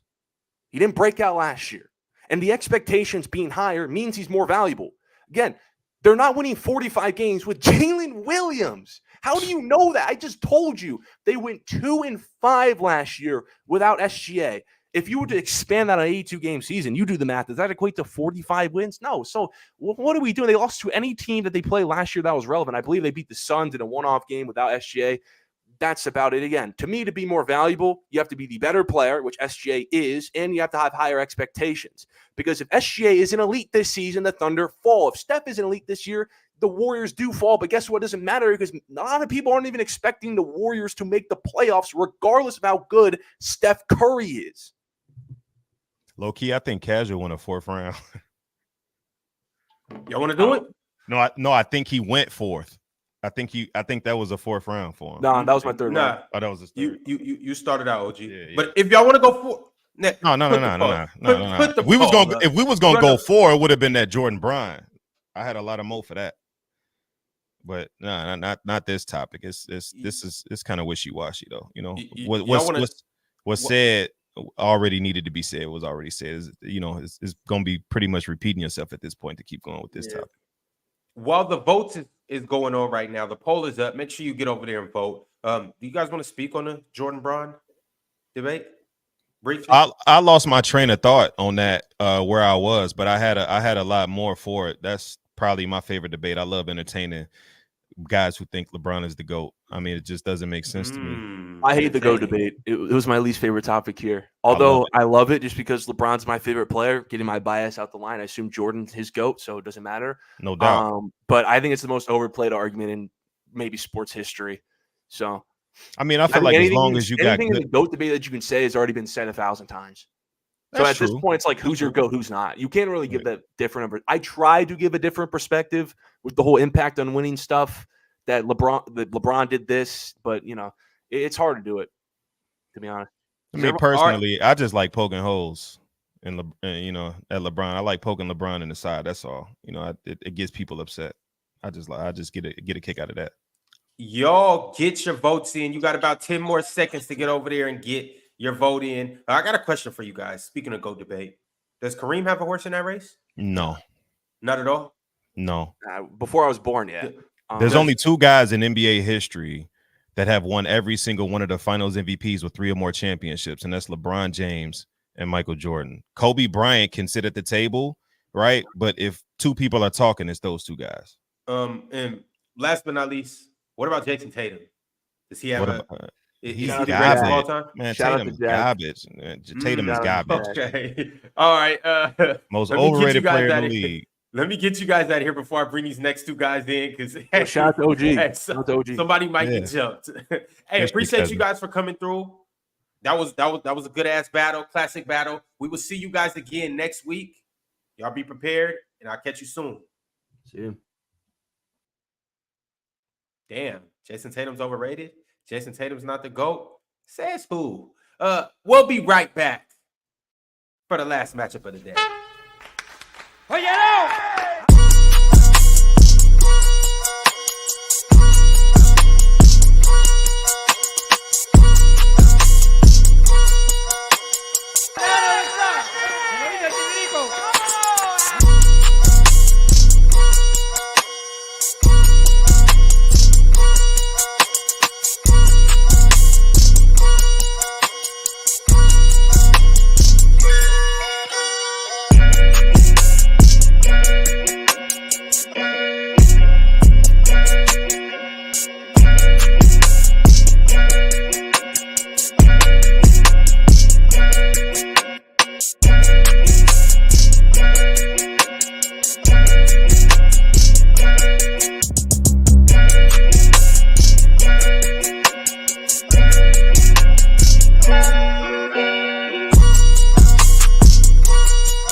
Here we go. The main event, the finale of the day, PCL Wednesday, week 3. Here we go. I got Jack Cote and I got Chilltown Hoops coming up here next to debate some good ass topics. Well, speaking of which, let me just give you the topics. So the first topic that they're going to get into is Wilt Chamberlain versus Bill Russell. Who had the more significant impact on the game? The next topic will be 2019 Paul George versus 2020 Jimmy Butler. Who would you rather have as your number 1 option? That's a good one. And last but not least, y'all know the two guys that we dealing with. We dealing with Chilltown Hoops and we dealing with Jack Cody. So we couldn't let these two get in the room without throwing Jason Tatum out there. But we got a good Jason Tatum hypothetical. We got the Pistons and we got the Wizards. Which team would Jason Tatum make better? All right, well, let me stop wasting you guys' time and let me go ahead and get these guys up here so we can get into this debate. Chill, Jack, what's going on, y'all? How you feeling? Yeah. What How up? we doing? What up? What's going on? Y'all ready to do this? Let's do it. All right, Chill, you smell that? I do. Even from all the way over here, I do. Okay. Yes, I do. I smell that. It smells like it might be an upset brewing. Mm. But I don't know. Let's get into it. Topic 1, Wilt Chamberlain versus Bill Russell. Jack, you have the pleasure of going first, and your time will start whenever you decide to start. Well, I think if you asked Wilt Chamberlain this question, I think you would answer Bill Russell. So the debate could end right there. But if we want to go deeper, you got to look at what Bill Russell has done in his, what he did in his career. Arguably, it is the greatest NBA career of all time. 11 championships in 13 years. He was the ultimate champion. But when you look at Bill Russell versus Wilt Chamberlain, yes, Wilt Chamberlain, I was watching an interview earlier, Bill Russell and Wilt Chamberlain both in this interview, and the reporter was basically just asking both of them questions that made both of them say great things about both of their games. And I think it took place around the 95 season after one of the Bulls championships. And Wilt was talking about how he could have averaged 60 points during that era of the game. Bill Russell, on the other hand, was talking about how he could have stopped the Chicago Bulls. That was the difference between the two players. One was about winning. One was about the scoring accolades and individual achievements. And so when you look at how the game started, Bill Russell was the prime example. And there's no better basketball player to point to and say, that was the best basketball player. That was the ultimate champion. That was the ultimate basketball player. And see, I like what's going on right now because you guys can't see these guys. See, I can see them, but you can't. So now you guys got to really use your basketball minds. You got to use your ears and really listen and intellectualize what these guys are saying. So Chilltown, it's on you now. I can see you, but they can't. Cook them. So Chamberlain was the prototype. There was nobody like Chamberlain before he showed up. Once Chamberlain shows up, now the game is completely different. There was no athlete like Chamberlain. There was nobody as big as Chamberlain. There was nobody who was as dominant as Chamberlain. That's why they had to widen the lane, because before Chamberlain, you can play underneath the basket. When Chamberlain shows up, now you got to widen the lane because it's an unfair advantage. That's a rule change. That's impact on the game. Now we're talking about a guy, I don't know if you know this, Jack, but the reason why you had to stand behind the free throw line and shoot free throws is because Wilt could dunk the ball from the free throw line without running. So that's another thing that's an impact on the game because you're taking that away from him. Add that to the fact that the ball hitting the top of the backboard, well, that's out of bounds. And the reason why that's out of bounds is because Chamberlain could touch the top of the backboard. All of these rules being changed because of Chamberlain, because he was the prototype. He was the guy who now everybody was trying to figure out, how do we slow him down? And the thing that they did was change all the rules to slow him down, only except it didn't. In fact, not only did it not slow him down, when he left the game as the all-time leader in almost everything. He has 72 different records in NBA history. There was Bob Cousy himself who said, quote, if Chamberlain had the heart of Russell, he would have been even more awesome. Mr. Cousy, I ask you, how much more awesome could Chamberlain have been? When he left the game, he was number one in points per game. When he left the game, he was the all-time leading rebounder. When he left the game, he was the only player to have beaten the Celtics in the 60s. What more could Chamberlain have done at that point?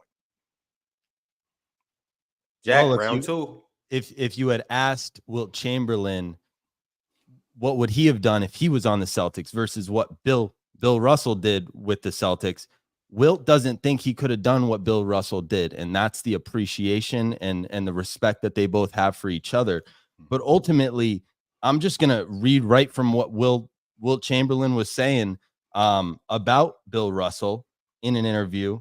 He basically said, I picked him as the #1 center of all time because he was complete, a complete basketball player. The reporter then asked, really? Over you? And he responded and said, yeah, I'm going to pick him over me because he helped his team win a lot more than I could have helped my team win. He also explains that what Bill did for the Celtics, Wilt Chamberlain could have never done what Bill Russell did. And that was the ultimate impact of Bill Russell. I understand that the scoring and the 30 points a game versus the 15 a game, we get that. But when you look at the game of basketball way back in the day, it's not always going to be about the points. And I appreciate that the ultimate standard is someone that did everything, someone that did points, rebounds, assists. But ultimately, I haven't brought it up yet. He was the ultimate defender. And to me, I think defense wins championships, and that's why Bill Russell is the ultimate champ. Since you're talking about championships, let's discuss those championships for a second. I'm not giving you 60. That was Chamberlain's rookie season. He had Paul Aronson. He had Paul Aronson as a rookie. So him having Paul Aronson as a rookie, Paul Aronson as a 10-time All-Star can't help rookie Wilt Chamberlain win the NBA championship. Meanwhile, Wilt Chamberlain in 1967 gets rookie Billy Cunningham, who's also in the Hall of Fame. He puts him on his crew, and they win the NBA championship. That says a lot about Paul Aronson. I'm not giving you 63 because they moved to San Francisco, and we've already seen what it looks like when teams move across country on wherever they are. Because I watched the Toronto Raptors with an all-star in Kyle Lowry and an all-pro in Pascal Siakam win 21 games when they had to move to Tampa for one season. They were terrible. So I'm not giving you that. I'll give you 64 because they probably had the best team. I'm not giving you 65. And the reason why I'm not giving you 65, because I watched Chamberlain go 30 and 32 and only took one shot in the fourth quarter. And I'm not trying to hear the logic about him being a terrible teammate. I'm not trying to hear the logic about him being horrible with coaches and throwing coaches under the bus. Because if that's true, how come Chamberlain played the most minutes? Why are these coaches keeping him on the floor? If that's true, if he was a horrible teammate and he was horrible and players hated him, why was he consistently voted league MVP? In fact, he was voted league MVP 3 straight years by the players. Not only was he voted league MVP, this is the same Wilt Chamberlain who from 1966-67, they're the only team to beat the Boston Celtics. Nobody else did that except them. So when you want to talk about feats and impact, there you have it. You bring up that they beat the Boston Celtics, and in the last debate that I had, I feel like I got cooked in many ways, and a lot of it had to do with the statistics that I didn't bring to the table. So I'm going to bring you a few statistics to the table here. I'm not a big stats guy, but one of them is they played against each other in 4 Game 7s. Russell won all 4. Okay. The other thing is you say that that he beat the Celtics. Well, in 7 of 8 playoff games, Bill Russell beat Wilt Chamberlain. But ultimately, we look nowadays. Even we put so much weight, say, on like the LeBron James championship against Golden State, that 2016 championship. So I can understand why.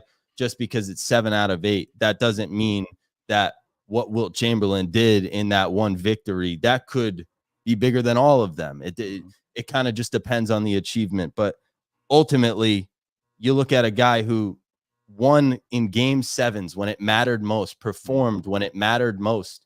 To me, you look at the question, who had a more significant impact on the game of basketball?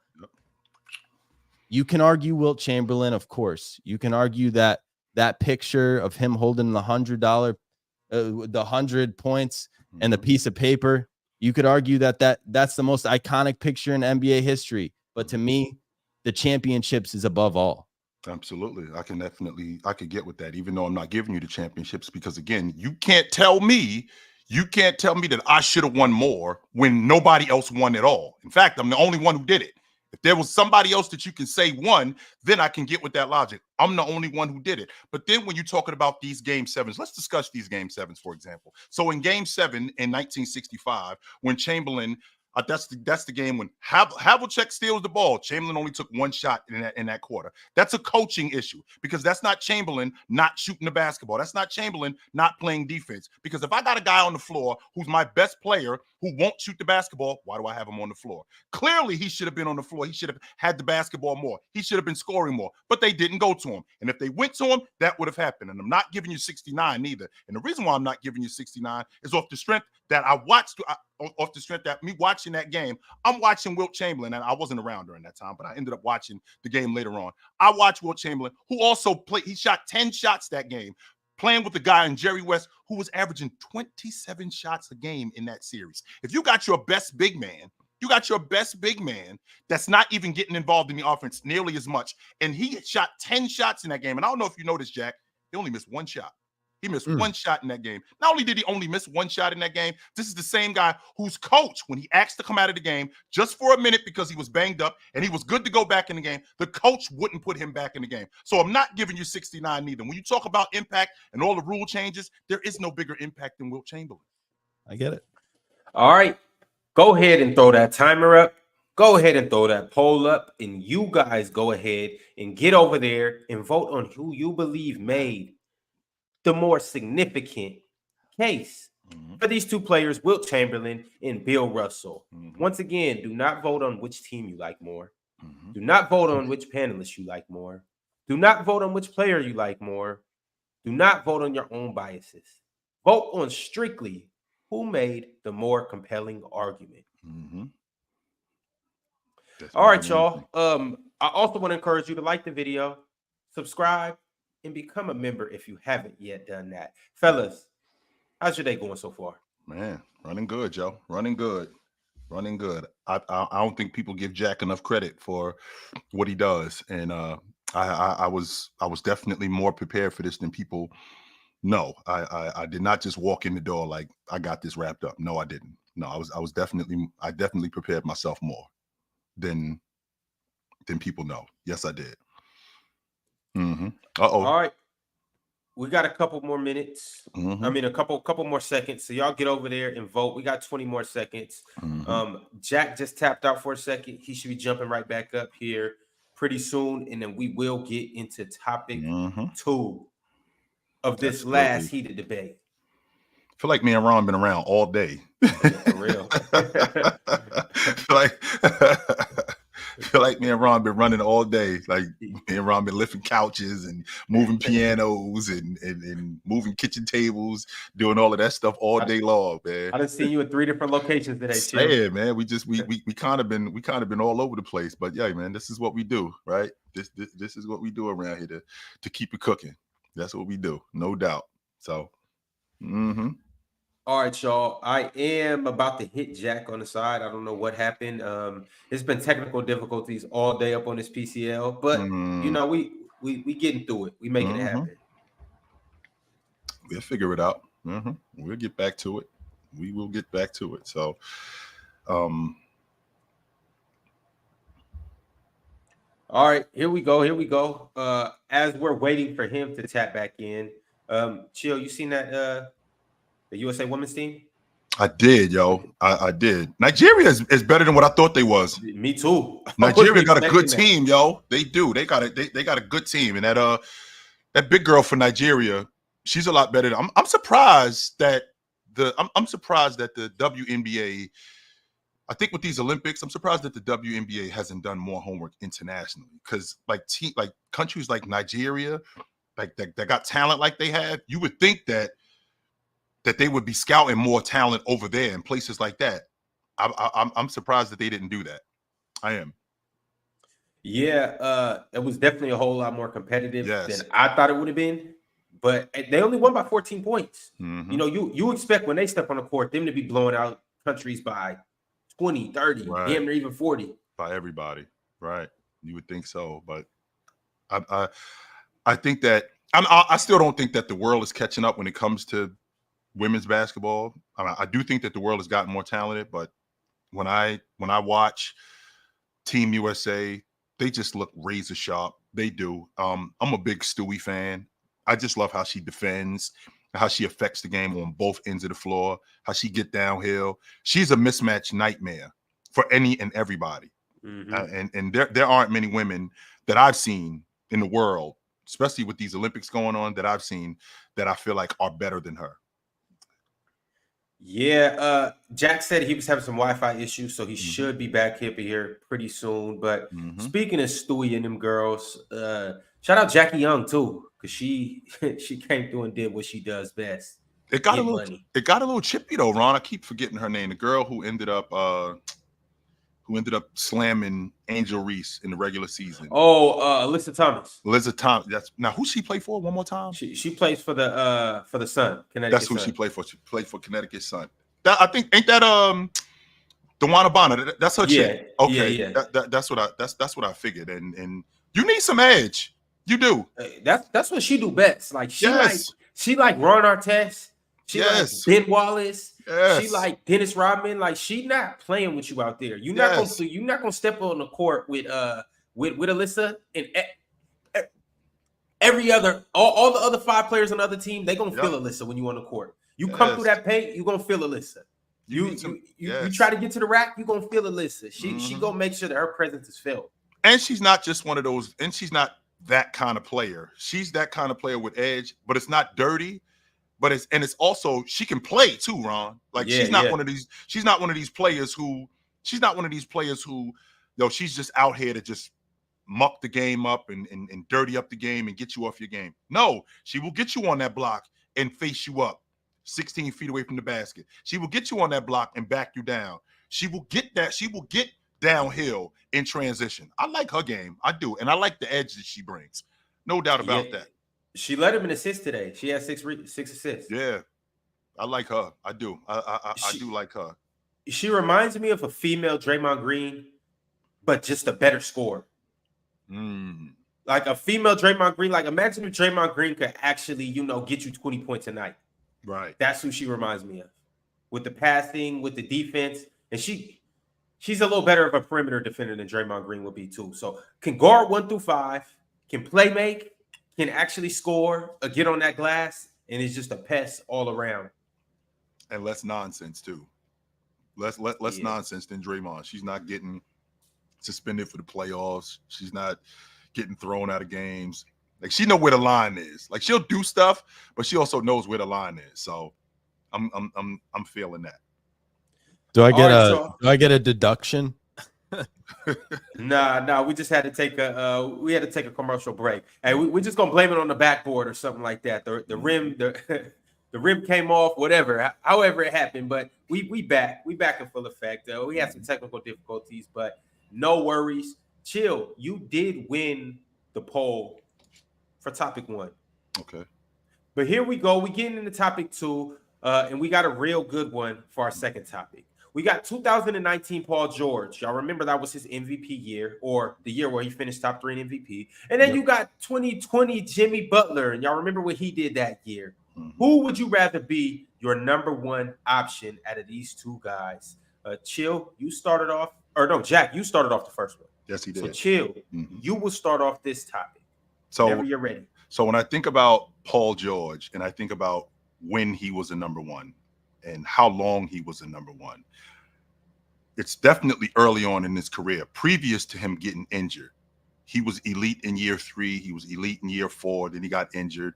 Then he had to basically get himself back. So by the time we get back to 2019, right? By the time we get to 2019, he's now what he used to be, only except he's playing with a maniac. Unlike other guys, he's playing with a complete nutcase. So if you got a guy as good as Paul George at that point, because we have guys in today's game who basically have patented their game after Paul George. We have a league where the league is basically built around a bunch of 6'8", 6'9" wing guys. And we have guys who talk primarily about how much they patent their game after a guy like Paul George. Brandon Miller is a prime example of that. He called Paul George the GOAT. And there's a reason why Paul George had the name Playoff P. The reason why he had the name Playoff P is off the strength that what he was doing prior to his injury, taking LeBron James to Game 7, right? Taking LeBron James deep into the playoffs. When he gets in 2019, when he's still an elite defender, he was an elite defender years ago, but now he's basically back to that. If he was able to be on a crew where he had gotten himself more involved. He was able to get more involved, even with injury. Even with injury, in addition to the leg with his shoulder, I would take Paul George in 2019. Jack, round one, you got it. I think Paul George in round one, 2019, although he was, voted third for MVP that year, he struggled in the playoffs.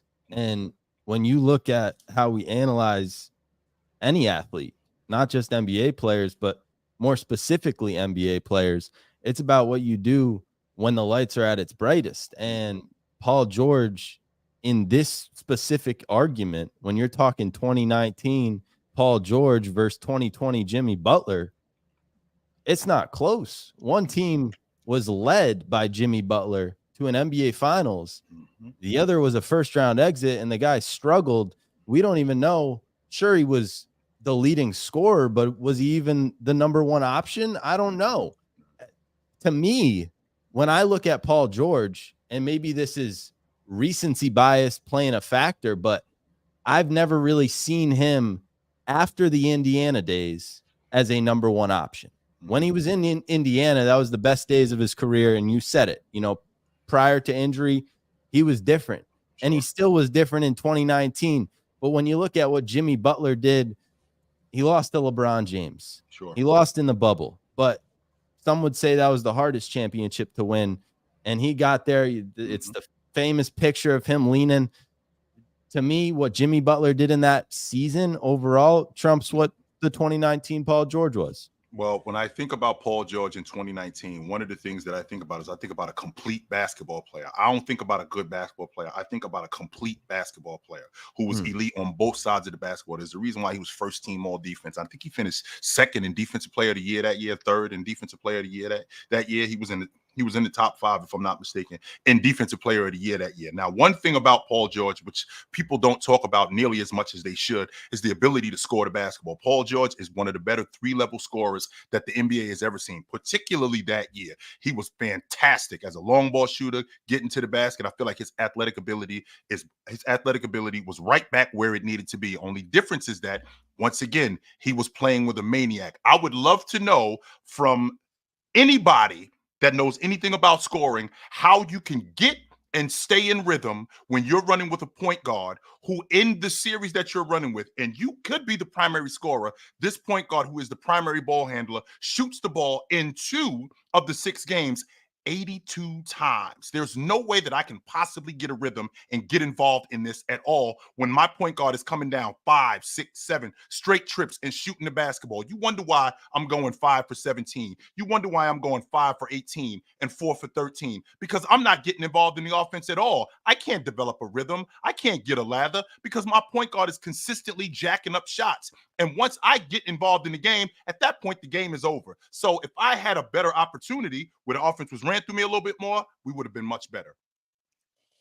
Jack, it's on you. Talk to us. I think Paul George's struggles, especially in the playoffs, cost a team more than what Jimmy Butler's struggles would be, because maybe it's because Paul George relies more on the three-point shot or the shot in general, and we see it. He's more of a scorer, and Jimmy Butler's, to me, you say Paul George is a complete player. I would argue that Jimmy Butler is a more complete player on both ends of the basketball. They're both great defensive players, but I'll be the first Boston Celtics player to say it. Not player. I wish I was a player.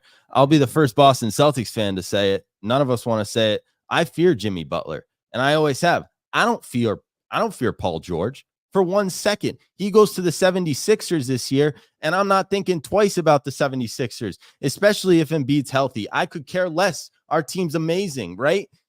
Paul George does not fear me. Jimmy Butler, if he was healthy in that first round, they give us a series. We win the series, but there's something to say about the fear factor of a number one option. Jimmy Butler, he carried that team. Bam Adebayo was phenomenal, but especially against the Celtics in that series that I remember, that was early days of Jason Tatum and Jaylen Brown starting to, really find their stride. And then a few years later, they made the NBA Finals. But, Jimmy Butler almost was traded for Jason Tatum and Jaylen Brown at a certain point.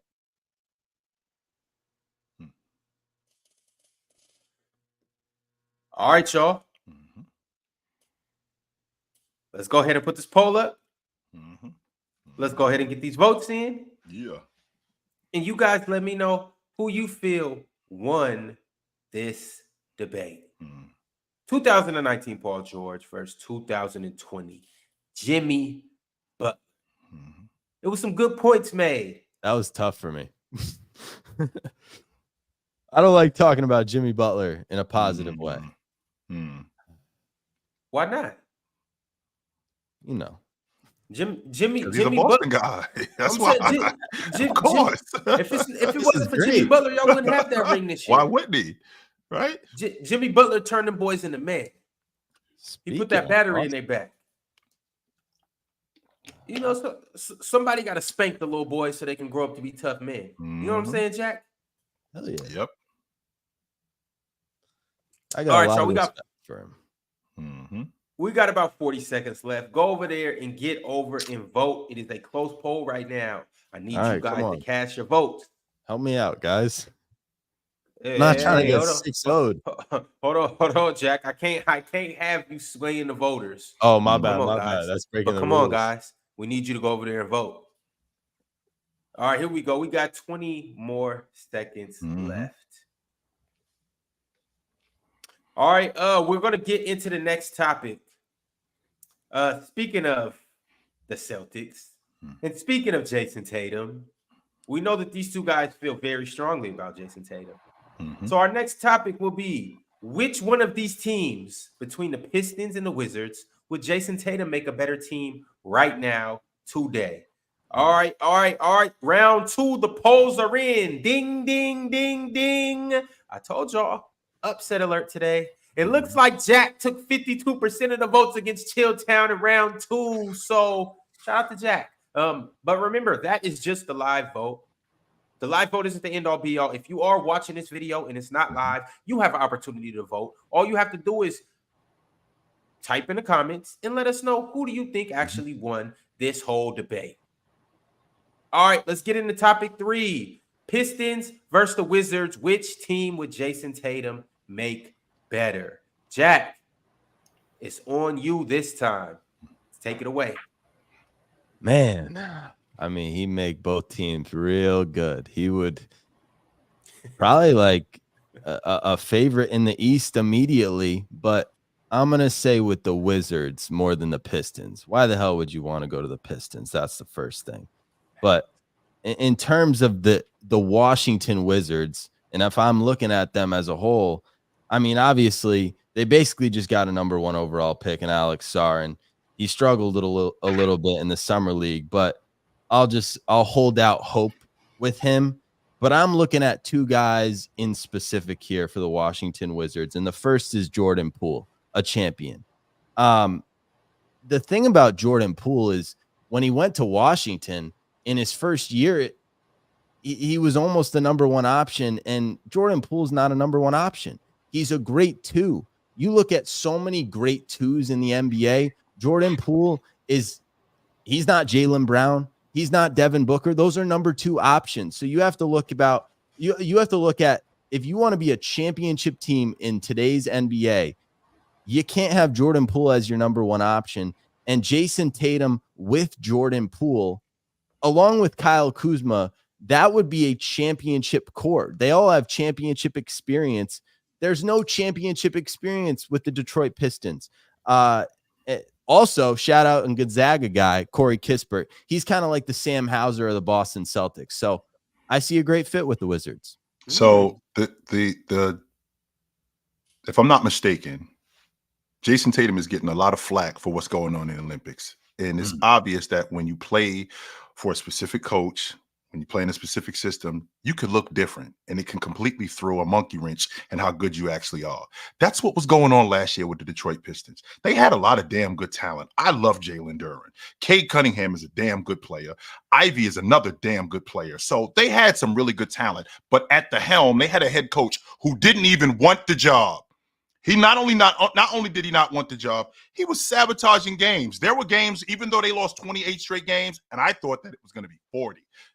Even though they lost games, they were in dogfights. In fact, it was your Celtics who they took to overtime in Boston during that streak, where they actually had an opportunity to win that game. They just gave it up. So now where we are, we're in a space where they have a different coach at the helm. JB Bickerstaff is a damn good coach. What he's going to demand is he's going to demand discipline. He's going to demand not only discipline, but he's going to demand togetherness, and he's going to demand defense, and he's going to have that offense humming. He did that when he was in Cleveland. He would do that in Detroit with Jason Tatum. Add Jason Tatum to Cade Cunningham. Add Jason Tatum to Jalen Duren. Add Jason Tatum to Ivy. Add Jason Tatum to these guys, and I can guarantee with JB Bickerstaff, they would be so much better. They would not be a bottom feed. They would not be a bottom feeding team. I think that you would have an opportunity to be in the playoffs. Jack, round 2. See, that's the difference between the Pistons and the Wizards. Y'all would be in the playoffs with Jason Tatum, whereas with the Wizards, they could win the East flat out. I see Jason Tatum as a top 5, top 3, top 1 player in the NBA. He's among the superstars, so he can go to any team. He's kind of like the LeBron of this new era. And I'm going to make a little comparison right here. To me, Kyle Kuzma is a guy that needs to take a step. He got the big bag. What he did in LA was great, but he was kind of a role player. Now he's got to elevate his game. What could elevate Kyle Kuzma's game? It's Jason Tatum. Jason Tatum elevated Jaylen Brown. There are many worlds where Jaylen Brown gets traded from the Boston Celtics before he wins a championship. But because Jason Tatum developed alongside Jaylen Brown and they were able to work together and ultimately win a championship, they benefited from one another. Jason Tatum is a great basketball player who allowed for Jaylen Brown to get single coverage throughout the entire playoffs. That would allow Kyle Kuzma and Jordan Poole to both get single coverage while Jason Tatum is the center of attention.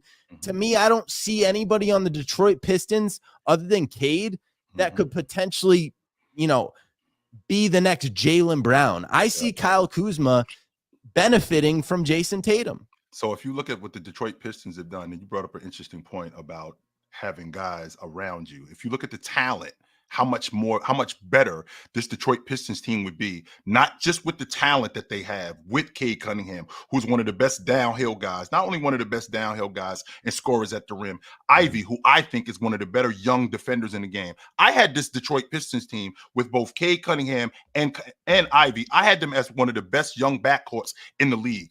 That helm is now done with taking out their coach and bringing in JB Bickerstaff. Now you add Jason Tatum to that lineup with an elite defender who I think is going to be on the Olympic team in 2028 and Jalen Duren as a big. You add him to the fold. So now I got a playmaker in Jason Tatum. I got a distributor in Jason Tatum. I got a long ball shooter in Jason Tatum. I got a finisher at the rim in Jason Tatum. Plus I got Cade Cunningham getting downhill. Plus I got Ivy, who is also one of the better young guards as the defender in the game. And I put Jason Tatum in that lineup in an Eastern Conference, which is a nightmare at this time, by the way. It's not as weak as everybody thinks it is. The Eastern Conference is absolutely bunched up with Milwaukee, with Indiana, with the Boston Celtics. But they would be out with Milwaukee, with Indiana, with the Knicks, with Philadelphia. You add Jason Tatum to that already talented Detroit Pistons team, considering what they already have, and with JB Bickerstaff, they're going to be better defensively. They're going to be better offensively. They're going to be a better rebounding team, which is a recipe for success. And Jason Tatum could still very well be an all-pro on that Detroit Pistons team because they have tradition there. Yeah. I mean, he definitely would be an all-pro for sure.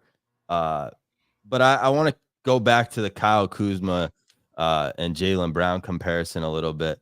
I remember when Jason Tatum was coming into the league, and I believe Kuzma was in the same class, and we watched Summer League and everyone was like, oh my goodness, is Kyle Kuzma better than Jason Tatum?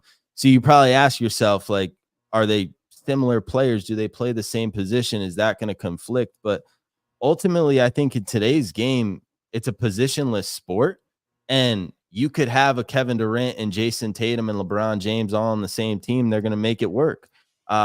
So when I look at what the Wizards could present in terms of the ultimate trio. You add Corey Kispert as a shooter, you add the rising star of Alex Sarr, that team wins the title. I mean, that's a beautiful team. Kuzma has endless potential because he's a guy that got paid.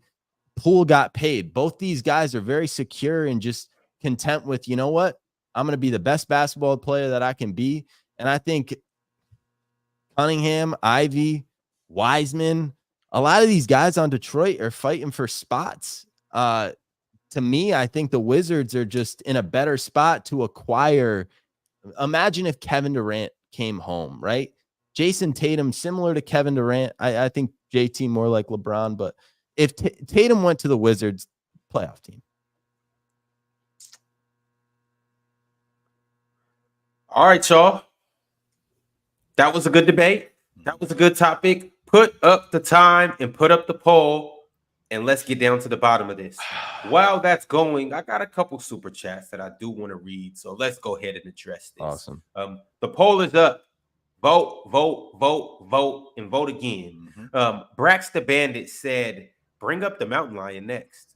Talking to you, Chill. That had nothing to do with it. Has nothing to do with Chamberlain having more of an impact than Bill Russell and fighting mountain lions. Nah. Yo, Chill. I'm still stuck on when you said that he dunked the ball so hard, or was this Damo? That he dunked the ball so hard that when the ball went through the hoop, it broke somebody's foot. Broke somebody's foot, yeah.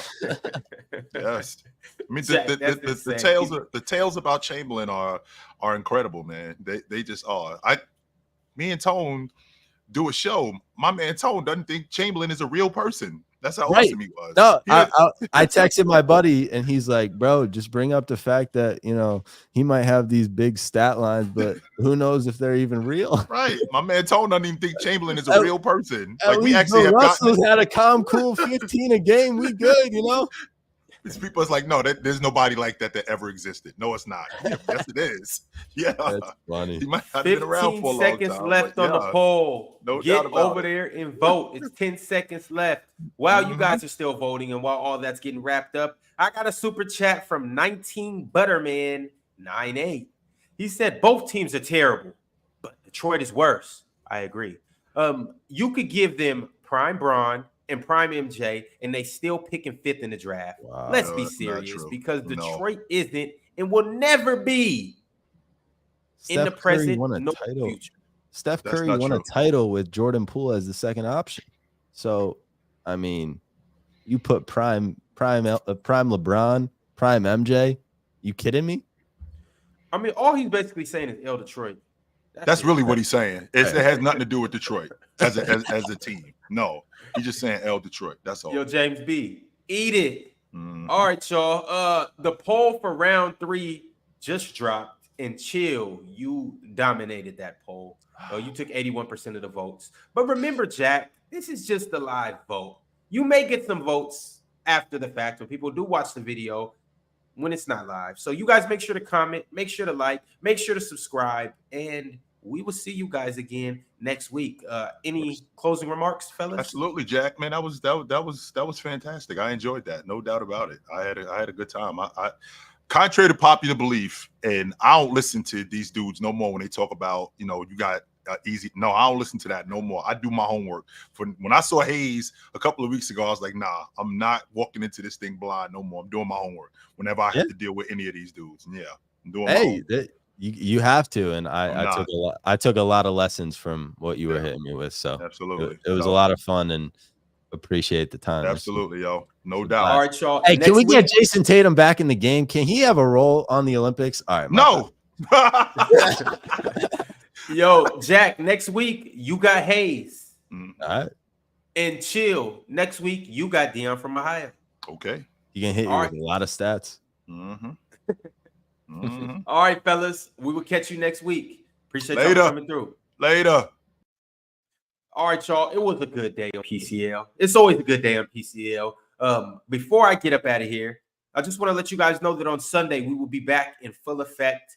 We got our Sunday card with Zeezy versus Pirate kicking off the day.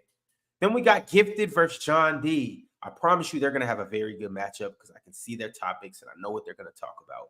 And last but not least, we potentially got the best debate of the week. We got somebody that you guys know very well, Swipa. And then we got somebody who is a heavy favorite so far just because of the performances he's been putting on, not only in the PCL, but on the panel. We have Penn. Swipa versus Penn on Sunday. Be sure to pull up. The first match starts at 6 p.m. Eastern time. All right, we'll see y'all then. Make sure to like, comment, and subscribe, and become a member while you at it too. We'll catch y'all on the panel in the morning, or we'll catch y'all Sunday on the PCL. Until then, be easy.